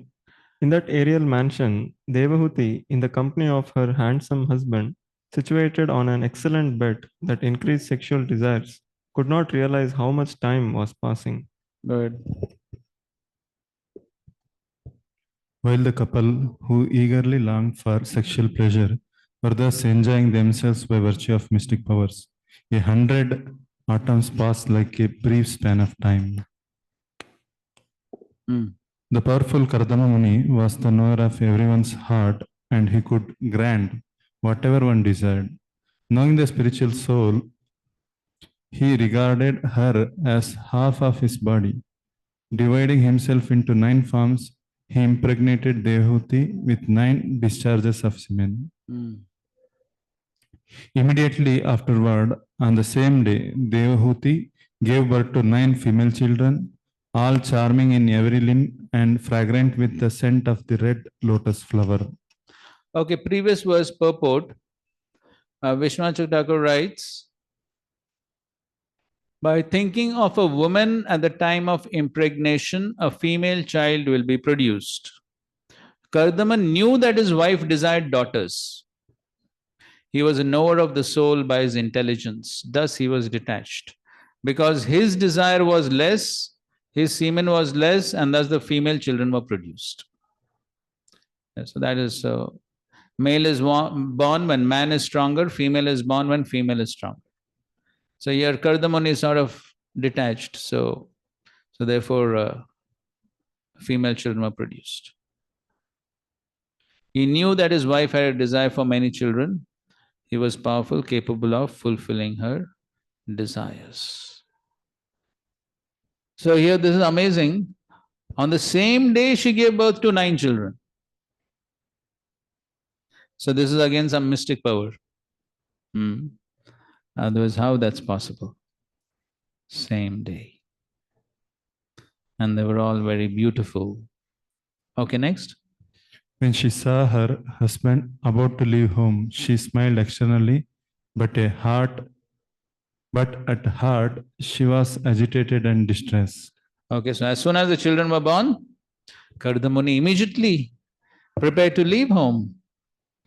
But then she was Hridayena viduyata. She was distressed, even though she was smayamana. She was smiling, but viklavena hridayena viduyata. She was distressed. Says Prabhupada writes, seeing her husband about to leave, Devuti was very disturbed. But to satisfy her husband, she was smiling. The example of Kardamuni should be understood very clearly. A person whose main concern is Krishna consciousness, even if he is entrapped in household life, should always be ready to leave household enticement as soon as possible. Next. Sri Devavati said, my lord. Wait. 50. Stood and scratched the ground with her foot, which was radiant with the luster of her gem-like nails. Her head bent down. She spoke in slow yet charming accents, suppressing her tears. Okay, next. Devavati said, my lord, you have fulfilled all the promises you gave me. Yet because I am your surrendered soul, you should give me fearlessness too. So this is a request she is making. Abhayam datum arhasi. Please grant me fearlessness. And so what it meant was that she wanted a son who could actually make her fearless. So that was the inner meaning, as Prabhupada explains. It's the duty of the superior to give fearlessness to the subordinate. To take charge of someone, therefore, either as father, mother, spiritual master, relative, or husband, one must accept the responsibility to give his ward freedom from the fearful situation of material existence. So that is the meaning of giving fearlessness.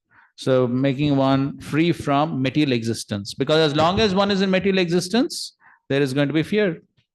So one has to be free from material existence. Material existence is always fearful and full of anxiety.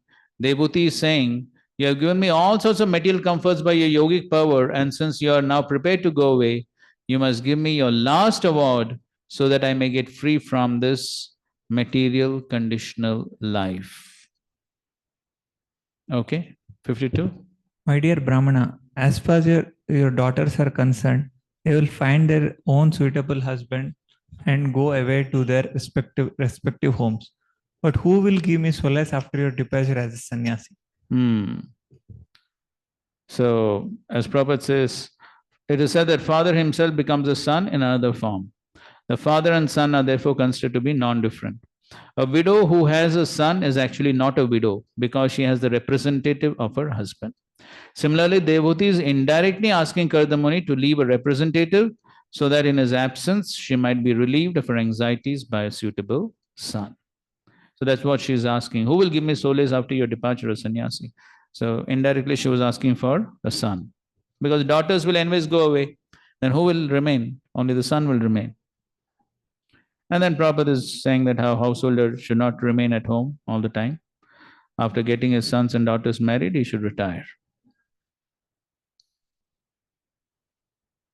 So, Devhuti is indirectly asking that in his absence from home, there be at least one male child to give her relief from her anxieties. This relief means spiritual instruction. Relief does not mean material comforts. So these are some important points Prabhupada is writing. Relief does not mean material comforts. Material comforts will end with the end of the body, but spiritual instruction will not end. It will go on with the spirit soul. Instruction and spiritual advancement is necessary, but without having a worthy son, how could Devhuti advance in spiritual knowledge? It is the duty of the husband to liquidate his debt to his wife. The wife gives her sincere service to the husband and he becomes indebted to her, because one cannot accept service from a subordinate without giving him something in exchange. That's an important principle. One cannot accept service from a subordinate without giving him something in exchange. And so this principle always applies anywhere. So as brahmachari, sometimes if we are invited for prasadam, to some grihastha's house, then it's not that we just accept prasadam. We should give something in return and give some spiritual instructions. So that should always be there. The spiritual master cannot accept service from a disciple without awarding him spiritual instruction. That is the reciprocation of love and duty. So the disciple, out of his love for the spiritual master, he renders service. And then the spiritual master, duty is to give spiritual instructions. Thus, Devhuti reminds her husband Kardamuni that she has rendered him faithful service. Even considering the situation on the basis of liquidating his debt towards his wife, he must give a male child before he leaves. Indirectly, Devhuti requests her husband to remain at home a few days more, or at least until a male child is born. Next. Until now, we have simply wasted so much of our time in sense gratification, neglecting to cultivate knowledge of the Supreme Lord. So now there are some few verses where Devhuti is lamenting. That's the title of the chapter, Devhuti's lamentation. So here at the end, we see that she's lamenting that even though her husband was spiritually advanced, but she has not received any spiritual instructions from her husband. Not knowing your transcendental situation, I have loved you while remain attached to the objects of the senses. Nonetheless, let the affinity have developed for you, rid me of all fear. Okay, so here she's saying that not knowing your transcendental situation, so I didn't understand, you were so spiritually elevated, so I was simply interested in sense gratification. So, but in any case, now you rid me of all fear. Tatapi astu abhayaya me. The purport Prabhupada writes, Kardamuni could understand devotee's heart. Generally, all women desire material enjoyment. They're called less intelligent because they're mostly prone to material enjoyment. Okay, so that's the reason why they're called less intelligent. But of course, after becoming devotee, everyone can advance spiritually. Devotee laments because her husband had given her the best kind of material enjoyment, but she did not know that he was so advanced in spiritual realization. Her plea was that even though she did not know the glories of a great husband, because she had taken shelter of him, she must be delivered from material entanglements. Association with a great personality is most important. In Chaitanya Charitamrita, Lord Chaitanya says, Sadhu Sang, the association of a great saintly person is very important, because even if one is not advanced in knowledge, simply by association with a great saintly person, one can immediately make considerable advancement in spiritual life. As a woman, as an ordinary wife, Devoti became attached to Kardamoni in order to satisfy sense enjoyment and other material necessities, but actually she associated with a great personality. Now she understood this, and she wanted to utilize the advantage of the association of her great husband. Okay, 55. Sango ya samsmriter hetur asatsu vihito dhiya saeva sadhushu kruto nissangatvaya kalpate.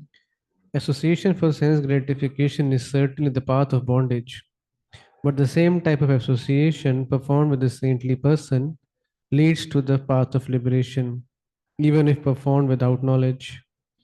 Okay, so here Mother Devahuti is talking about the result of association. Okay, whether it's association with a saintly person or sense gratification. Similar instructions come later on. Lord Kapila's instruction also similar verses there. So eva sadhu shukruto. So if one associates sangoya samsmritir hetur. So if there is asatsang, the result will be samsmriti. That is entanglement in material existence. But if one associates with sadhu, sadhushu, then the result will be nissangatvaya kalpati. That will be liberation. So Prabhupada writes how the association of saintly person anyway bears the same result. So Lord Krishna, he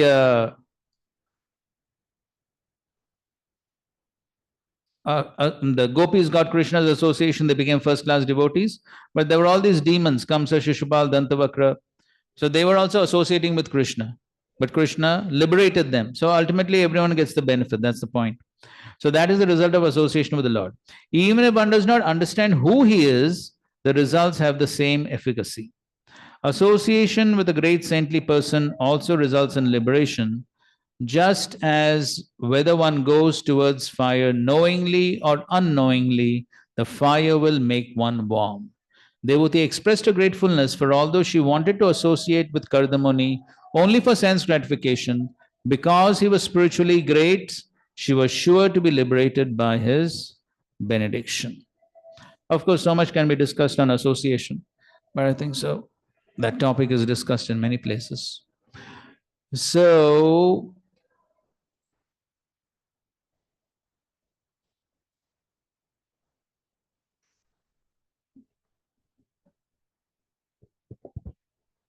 so now she's recognizing the importance of the association of her husband, who could have actually given her liberation. 56. Neha yat karma dharmaya na viragaya kalpate na tirtha pada sevayai jivan api mrito hi saha. Anyone whose work is not meant to elevate him to religious life, anyone whose religious, ritualistic performances do not raise him to renunciation, and anyone situated in renunciation that does not lead him to devotional service to the Supreme Personality of Godhead must be considered dead, although he is breathing.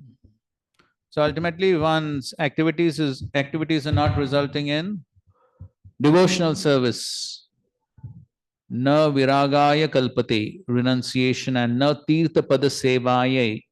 So if all one's dharmaya, neha yat karma dharmaya, so the work should lead to dharma, and dharma should lead to viraga, detachment, and detachment should lead to tirtha pada seva. It should lead to devotional service. So if ultimately one does not come to devotional service, then he's saying it is jivan api mritohi. So it is like living dead. That's what Prabhupada writes in the purport. Everyone is by nature inclined to some sort of work, and then when that work leads one to religious life leads one to renunciation, and renunciation leads one to devotional service, one attains the perfection of work. Okay, 57. Saham bhagavato nunam vanchita maya dhridam yatvam vimuktidam prapya na mumuksheya bandhanat. My Lord, surely I have been solidly cheated by the insurmountable illusory energy of the Supreme Personality of Godhead. For in spite of having obtained your association, which gives liberation from material bondage, I did not seek such liberation. Yes, so here she is lamenting, even though I got your association, I could have asked for liberation, I could have been liberated, but I have been cheated. Cheated by whom? Maya, vanchita mayaya, dridam, solidly cheated. I've been solidly cheated by Maya, and therefore, even though I had your association, I could not ask for liberation. So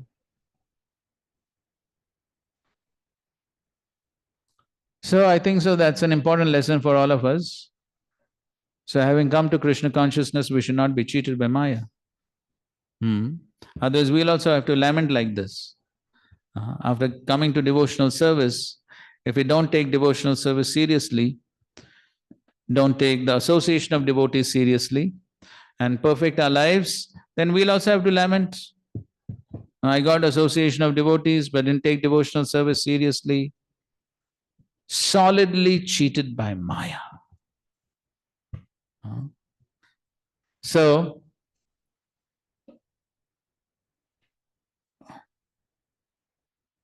Prabhupada writes, the greatest opportunity is to have the association of a saintly person. So, Devati was conscious that she was born as the daughter of an emperor. She was sufficiently educated and cultured, and at last she got Kardamuni, saintly person, great yogi as husband. Still, if she did not get liberation from the entanglement of material energy, then certainly she would be cheated by the insurmountable illusory energy. Actually, the illusory material energy is cheating everyone. Correct? Everyone is being cheated. Simply sense gratification, not achieving the goal of human life. People do not know what they're doing when they worship material energy in the form of goddess Kali, Durga. Give me riches, give me good wife, this and that. But such devotees of goddess Maya or Durga do not know that they're being cheated by that goddess. Material achievement is actually no achievement, because as soon as one is illusioned by the material gifts, he becomes more and more entangled, and there is no question of liberation. One should be intelligent enough to know how to utilize material assets for the purpose of spiritual realization. That is called Karma Yoga or Gyan Yoga. Whatever we have, we should use as service to the Supreme Person. It is advised in Bhagavad Gita, Swa Karmana Tam Abhyarchya. One should try to worship the Supreme Personality of Godhead by one's assets. There are many forms of service to the Supreme Lord, and anyone can render service unto Him according to the best of his ability. Okay, so in this way, we should take devotional service very seriously. Otherwise, even though one has the association of the Supreme Lord, the association of devotees, and so many different facilities to practice devotional service, if one does not take advantage, then it is being solidly cheated by Maya. So therefore, one always has to be careful not to be cheated. So one should take advantage of the association. Association may be there. Devati had association, Kardamuni, but she didn't take advantage of the association from one viewpoint. To get what? So taking advantage of the association means what?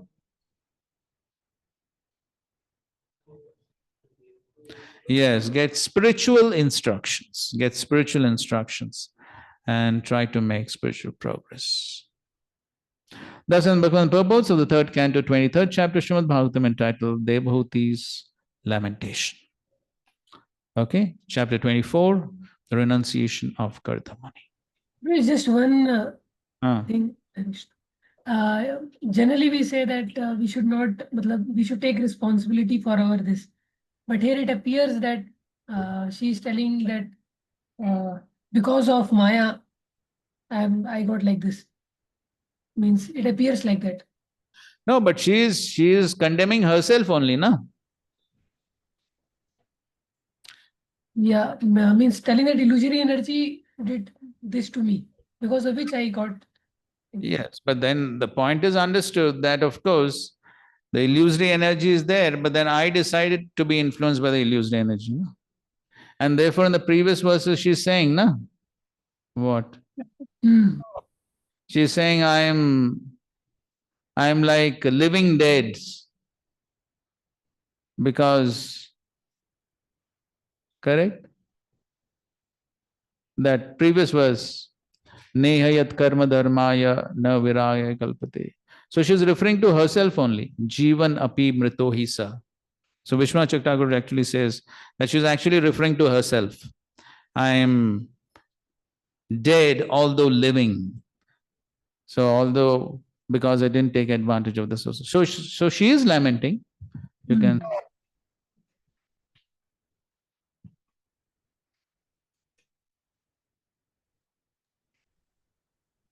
Also, Puji, can we say like this that Devahuti was influenced, was having some impurities, but later on now, by this process, and of course, when he hears from Kapila later, then she becomes completely purified, like that?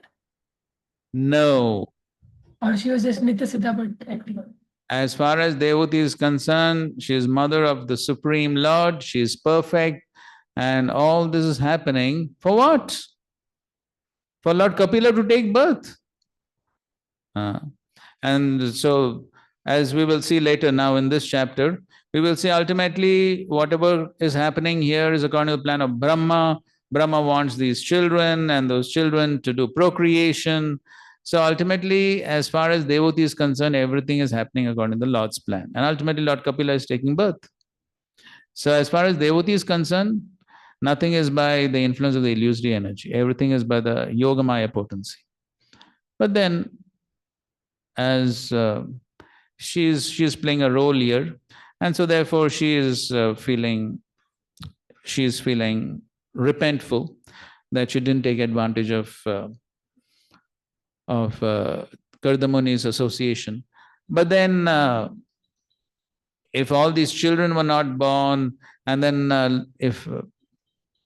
then how would Lord Kapila be born? If all this would not have taken place, right? So ultimately all this is planned. But then still she is lamenting in a humble state. All right? Yes. Okay, fine. So now let's go ahead. Chapter 24, renunciation of Kardamuni. Okay, read. Riddle?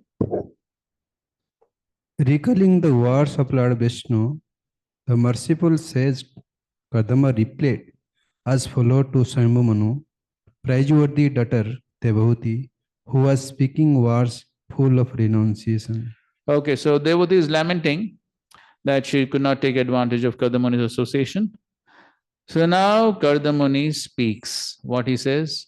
Rishirvacha makhido rajaputritam atmanam pratyanandite bhagavam steksharo garbham adurat samprapatsyate. The sage said, do not be disappointed with yourself. O princess, you are actually praiseworthy. The infallible Supreme Personality of Godhead will shortly enter your womb as your son. Okay, so therefore he's saying, you don't have to lament. The Supreme Lord is very soon going to be born. Third, Drita vratasi bhadram te damena niyamena cha tapodravina danescha shraddhaya cheshwaram bhaja. You have undertaken sacred vow. God will bless you.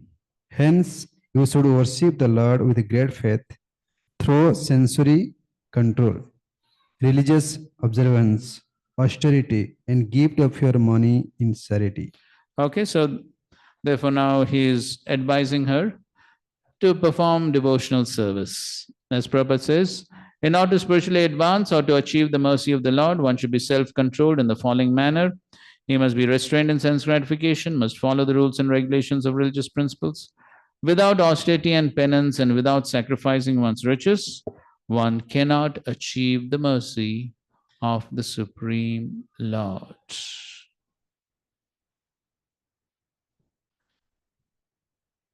So, Vishwanath Thakur says that unlike other women, you are not without pious activities. You have strong vows. Because you performed vows in your previous life, in this life you have strong determination also. This will be auspicious for you. Text 4.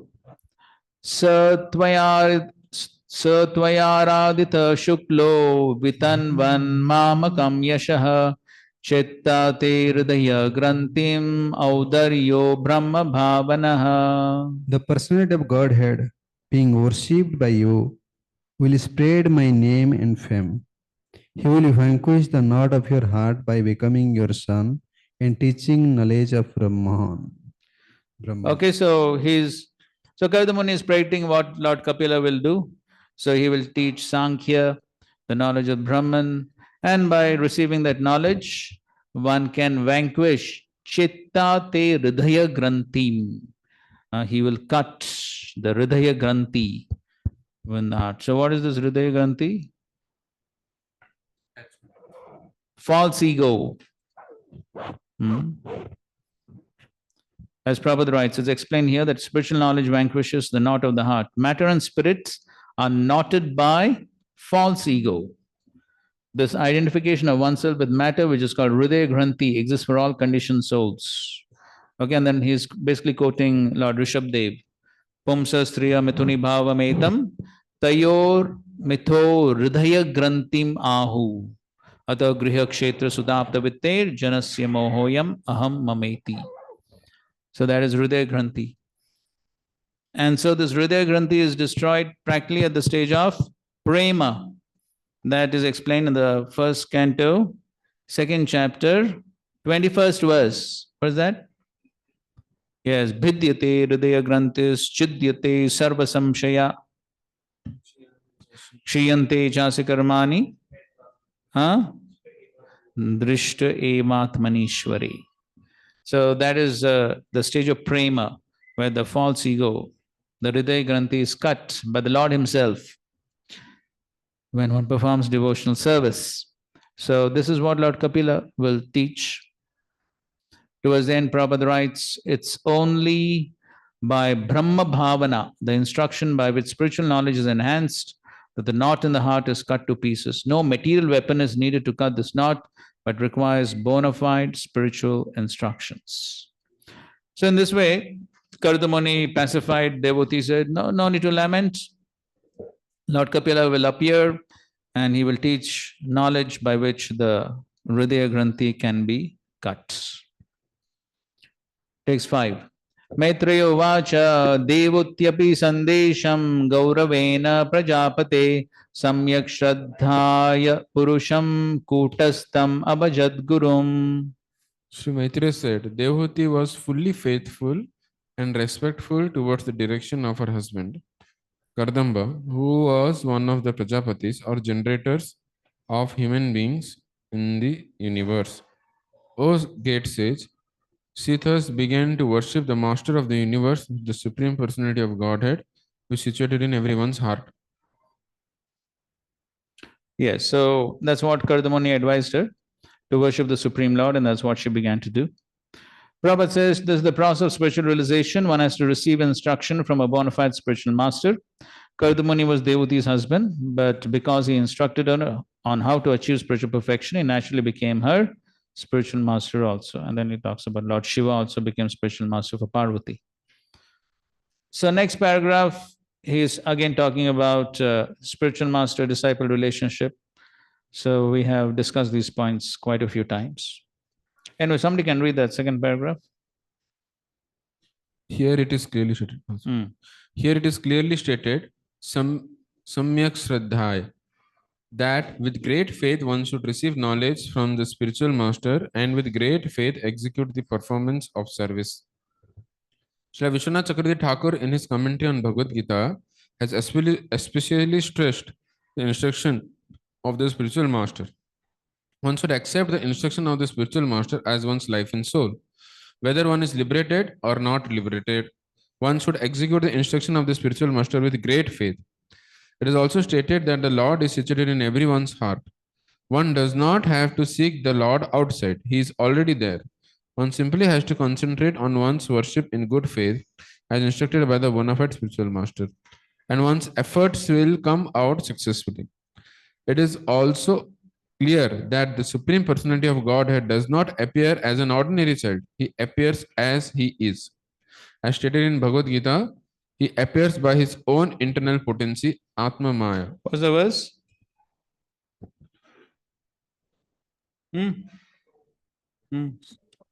Sambhavami Atma Maya. पूरा verse बोलो. अजोऽपि सन् अव्यात्मानाम् ईश्वरोऽपि सन् प्रकृतिं स्वाम् अधिष्ठाय संभवामि आत्ममायि. Okay. And how does he appear? He appears when pleased by the worship of a devotee. A devotee may ask the Lord to appear as her son. The Lord is already sitting within the heart, and if he comes out from the body of a devotee, it does not mean that the particular woman becomes his mother in the material sense. He is always there, but in order to please his devotee, he appears as her son. Lord is everywhere, he can come out from anywhere. So, but he accepts a particular person as mother. Okay, 6.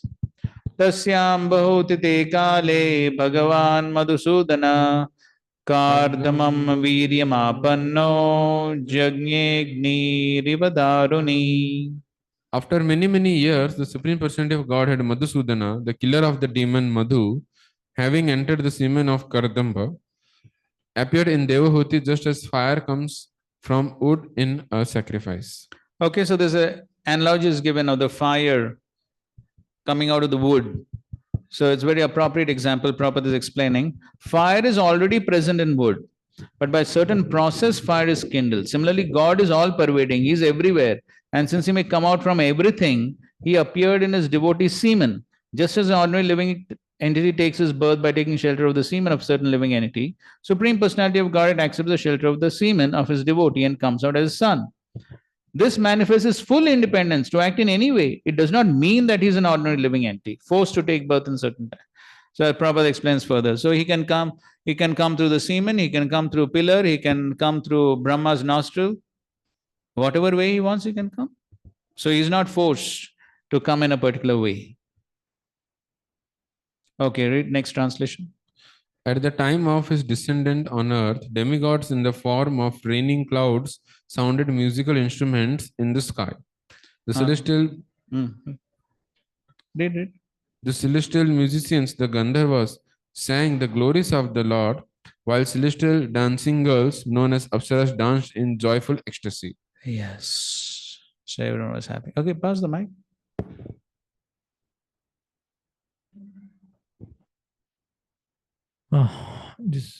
At the time of the Lord's appearance, the demigods flying freely in the sky flowered flowers. All the directions, all the waters, and everyone's mind became very satisfied. Yes. So everything auspicious. Whenever the Lord takes birth, everything is auspicious. Brahma, the firstborn living being, went along with Marichi and other sages to the place of Kardama's hermitage, which was surrounded by the river Saraswati. Yes, so Brahma went over there. So Brahma understood that the Supreme Lord is taking birth, and so therefore he went over there. Next. Oh, Maitreya continued. Okay, let's recite the 10th one. Bhagavantam param brahm, Bhagavantam param brahma satvenamshena shatruhan tattva sankhyana vigyaptyai jatam vidwan ajaswarat. Maitreya continued, O killer of the enemy, the unborn Lord Brahma, who is almost independent in acquiring knowledge, could understand that a portion of the Supreme Personality of Godhead, in his quality of pure existence, had appeared in the womb of Devahuti just to explain the complete state of knowledge known as Sankhya Yoga. Right. So here it is said, Satven amshena amsha. So Satvena means Shuddha Sattva. And Amsha. So therefore he is an Amsha of the Supreme Lord. So he's not like the Lord himself. So not like Krishna himself, but he is Amsha. He is a portion, a plenary portion of the Supreme Lord. But of course, Shuddha Sattva. Another point that Srila Prabhupada is explaining here is Brahma could understand this fact because he is Swarat, almost independent in receiving knowledge. He is called Swarat because he did not go to any school or college to learn, but learnt everything from within. Yes, Tene Brahma. Because Brahma is the first living creature within this universe, he had no teacher. His teacher was the Supreme Personality of God himself, who sits in the heart of every living creature. Brahma acquired knowledge directly from the Supreme Lord within the heart. Therefore, he is sometimes called Swarat and Ajar. So, of course, Prabhupada very clearly says, almost independent. Almost independent. He's not fully independent because he receives knowledge from the Supreme Lord. And the next paragraph is explaining this Sattvena. So the Sattvena doesn't refer to material Sattva. It is Shuddha Sattva without any contamination of Rajas and Tamas. In the spiritual world, the unalloyed quality of goodness prevails. There the quality of goodness is called Shuddha Sattva, pure goodness. Another name for Shuddha Sattva is Vasudev because God is born from Vasudev. Another meaning is that when one is purely situated in the qualities of goodness, he can understand the form, name, quality, paraphernalia, and trudge of the Supreme Personality of Godhead. So Brahma understood all this and therefore he came to Karda Muni's hermitage. Okay. 11. Sabhajayan vishuddhena chetasa tachikiršitam prahirshyamaner asubhi kardamam chedam abhyadat. After worshipping Supreme Lord with gladdened senses and a pure heart for his intended activities as an incarnation, Brahma spoke as follows to Kardama and Devahuti. Okay, so he worshipped the Supreme Lord and then he spoke. Here Prabhupada says Brahma is a liberated soul. Although is in charge of this material world, is not exactly like the common living entity. Since he is liberated from the majority of the follies of the common living entities, he was in knowledge of the appearance of the Supreme Personality of Godhead, and he therefore worshipped the Lord's activities with glad heart. He also praised Karda Muni because the Supreme Personality of God is Kapila had appeared as his son. Okay, so now Brahmaji is glorifying the Supreme Lord.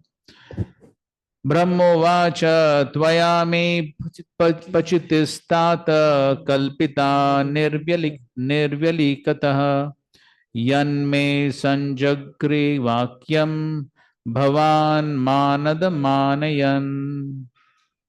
Lord Brahma said, My dear son Kardama, since you have completely accepted my instructions without duplicity, showing them proper respect, you have worshipped me properly. Whatever instructions you took from me, you have carried out, and thereby you have honored me. Okay, so now Brahma is appreciating Kardamuni for having followed his instructions. So you have apachiti. Apachiti means worshipped. But how? Nirvyalikataha. Nirvyalikataha. Without duplicity. So Prabhupada writes in his purport also, Brahma praises Kardam because he carried out the orders of the spiritual master in toto and without cheating. So he followed all the instructions and without cheating or without duplicity, without having ulterior motives. So he just wanted to please his father and spiritual master. So therefore he's appreciating him. So then Prabhupada talks about the 4 defects of the conditioned souls, and then he says, but if one carries out the order of the spiritual master by disciplic succession of the parampara system, he overcomes the 4 defects. Therefore, knowledge received from the bona fide spiritual master is not cheating. Any other knowledge is cheating. So, as we know, when Srila Prabhupada was asked, are you perfect? What he said?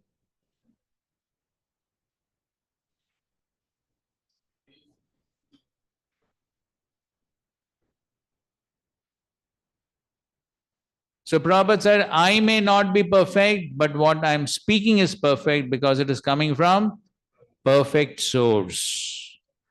Okay, so as long as we are repeating the words of the parampara as it is, those words are perfect. I may not be perfect, but the words are perfect if we speak as it is, without addition, concoction, speculation. So therefore, Srila Prabhupada emphasized that we speak things as it is, then the words will be perfect, free from the 4 defects. And the last sentence again is important. To honor the spiritual master means to carry out his instructions word for word. That's what here Brahmaji is saying. In toto, completely. Not following some instructions, not following others. No, in toto, word for word. So that is the real meaning of honoring the spiritual master. Anyone can jump up and down and say, Jai Srila Prabhupada, Jai Gurudev, one can do all that. But the real meaning of honoring the spiritual master is what? To follow the instructions word for word. Now we told you the pastime of Srila Prabhupada and Sridhar Maharaj, remember? Remember or no? Huh? Yes. Okay, so online you can read now. Text 13. Etavatyeva sushrusha karya pitari putrake bhadam itya anumanyeta gauravena gurorvachaha. Sons ought to render service to their father exactly to this extent. One should obey the command of his father or spiritual master with due deference, saying, yes, sir. So the Sanskrit word is badam, badam iti, which Prabhupada puts it in modern language. Yes, sir. Prabhupada did that in many places. So Prabhupada writes, the son or disciple should accept the words of his spiritual master and father without hesitation. Whatever the father or the spiritual master orders should be taken without argument. Yes. There should be no instance in which the disciple of the son says, this is not correct. I cannot carry it out. When he says that, he is fallen.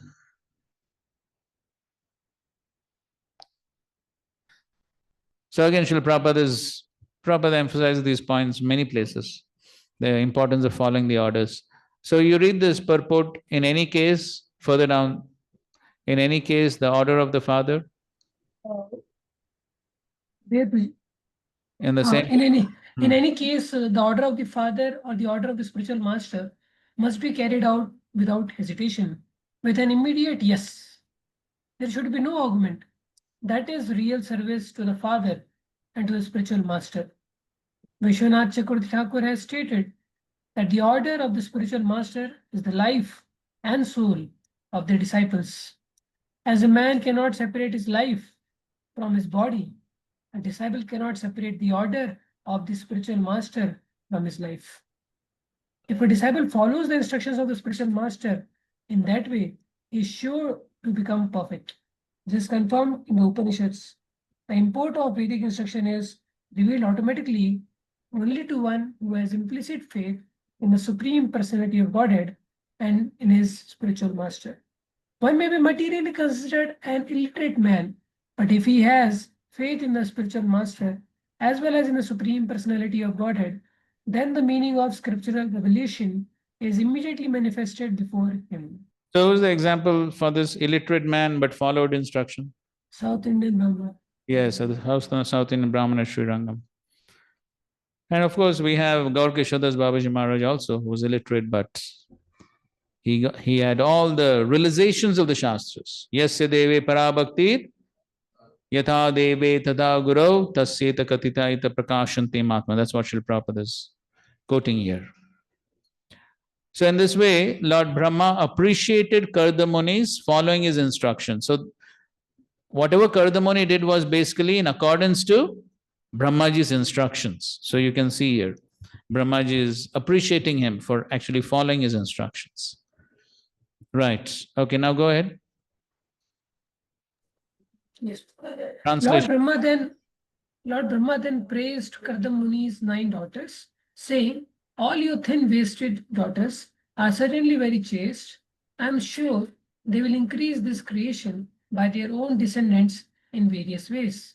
Next. Therefore, today, please give away your daughters to the foremost of the sages with due regard for the girls' temperaments and likings, and thereby spread your fame all over the universe. So Brahmaji is telling Karda Muni to whom to give those sages. I mean, his daughters to 9 sages. The names are mentioned: Marichi, Atri, Angira, Pulastya, all those people. And then 2 words are important: Yatha Shilam, Yatha Ruchi. The daughter should be handed over to the respective rishis, not blindly, but according to the combination of character and taste. That is the art of combining manner. This point we already discussed. Previously also this point came, that according to guna, shila, right? According to character, gunas, and so they must be matched. Therefore, the horoscope should be seen. Same points Prabhupada is writing here also.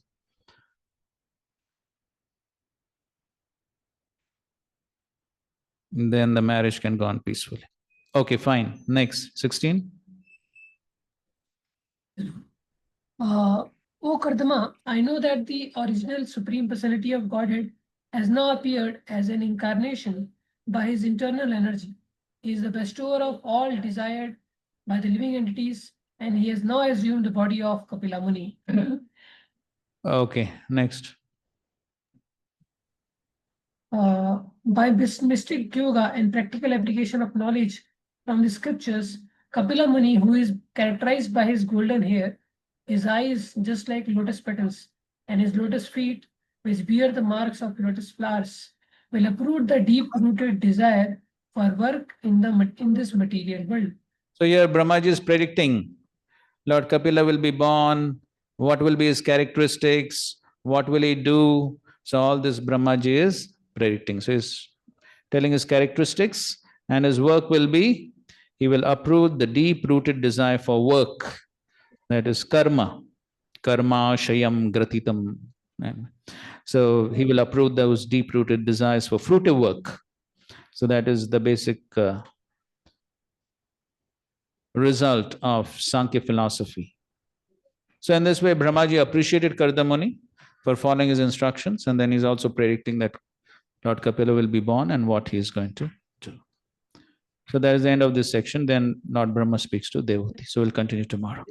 Thank you very much. Srila Prabhupada ki jai, Raj Srimad Bhagavatam ki jai, Samved Gaur Bhakta Brahma ki jai. Thank you very much. Hare Krishna.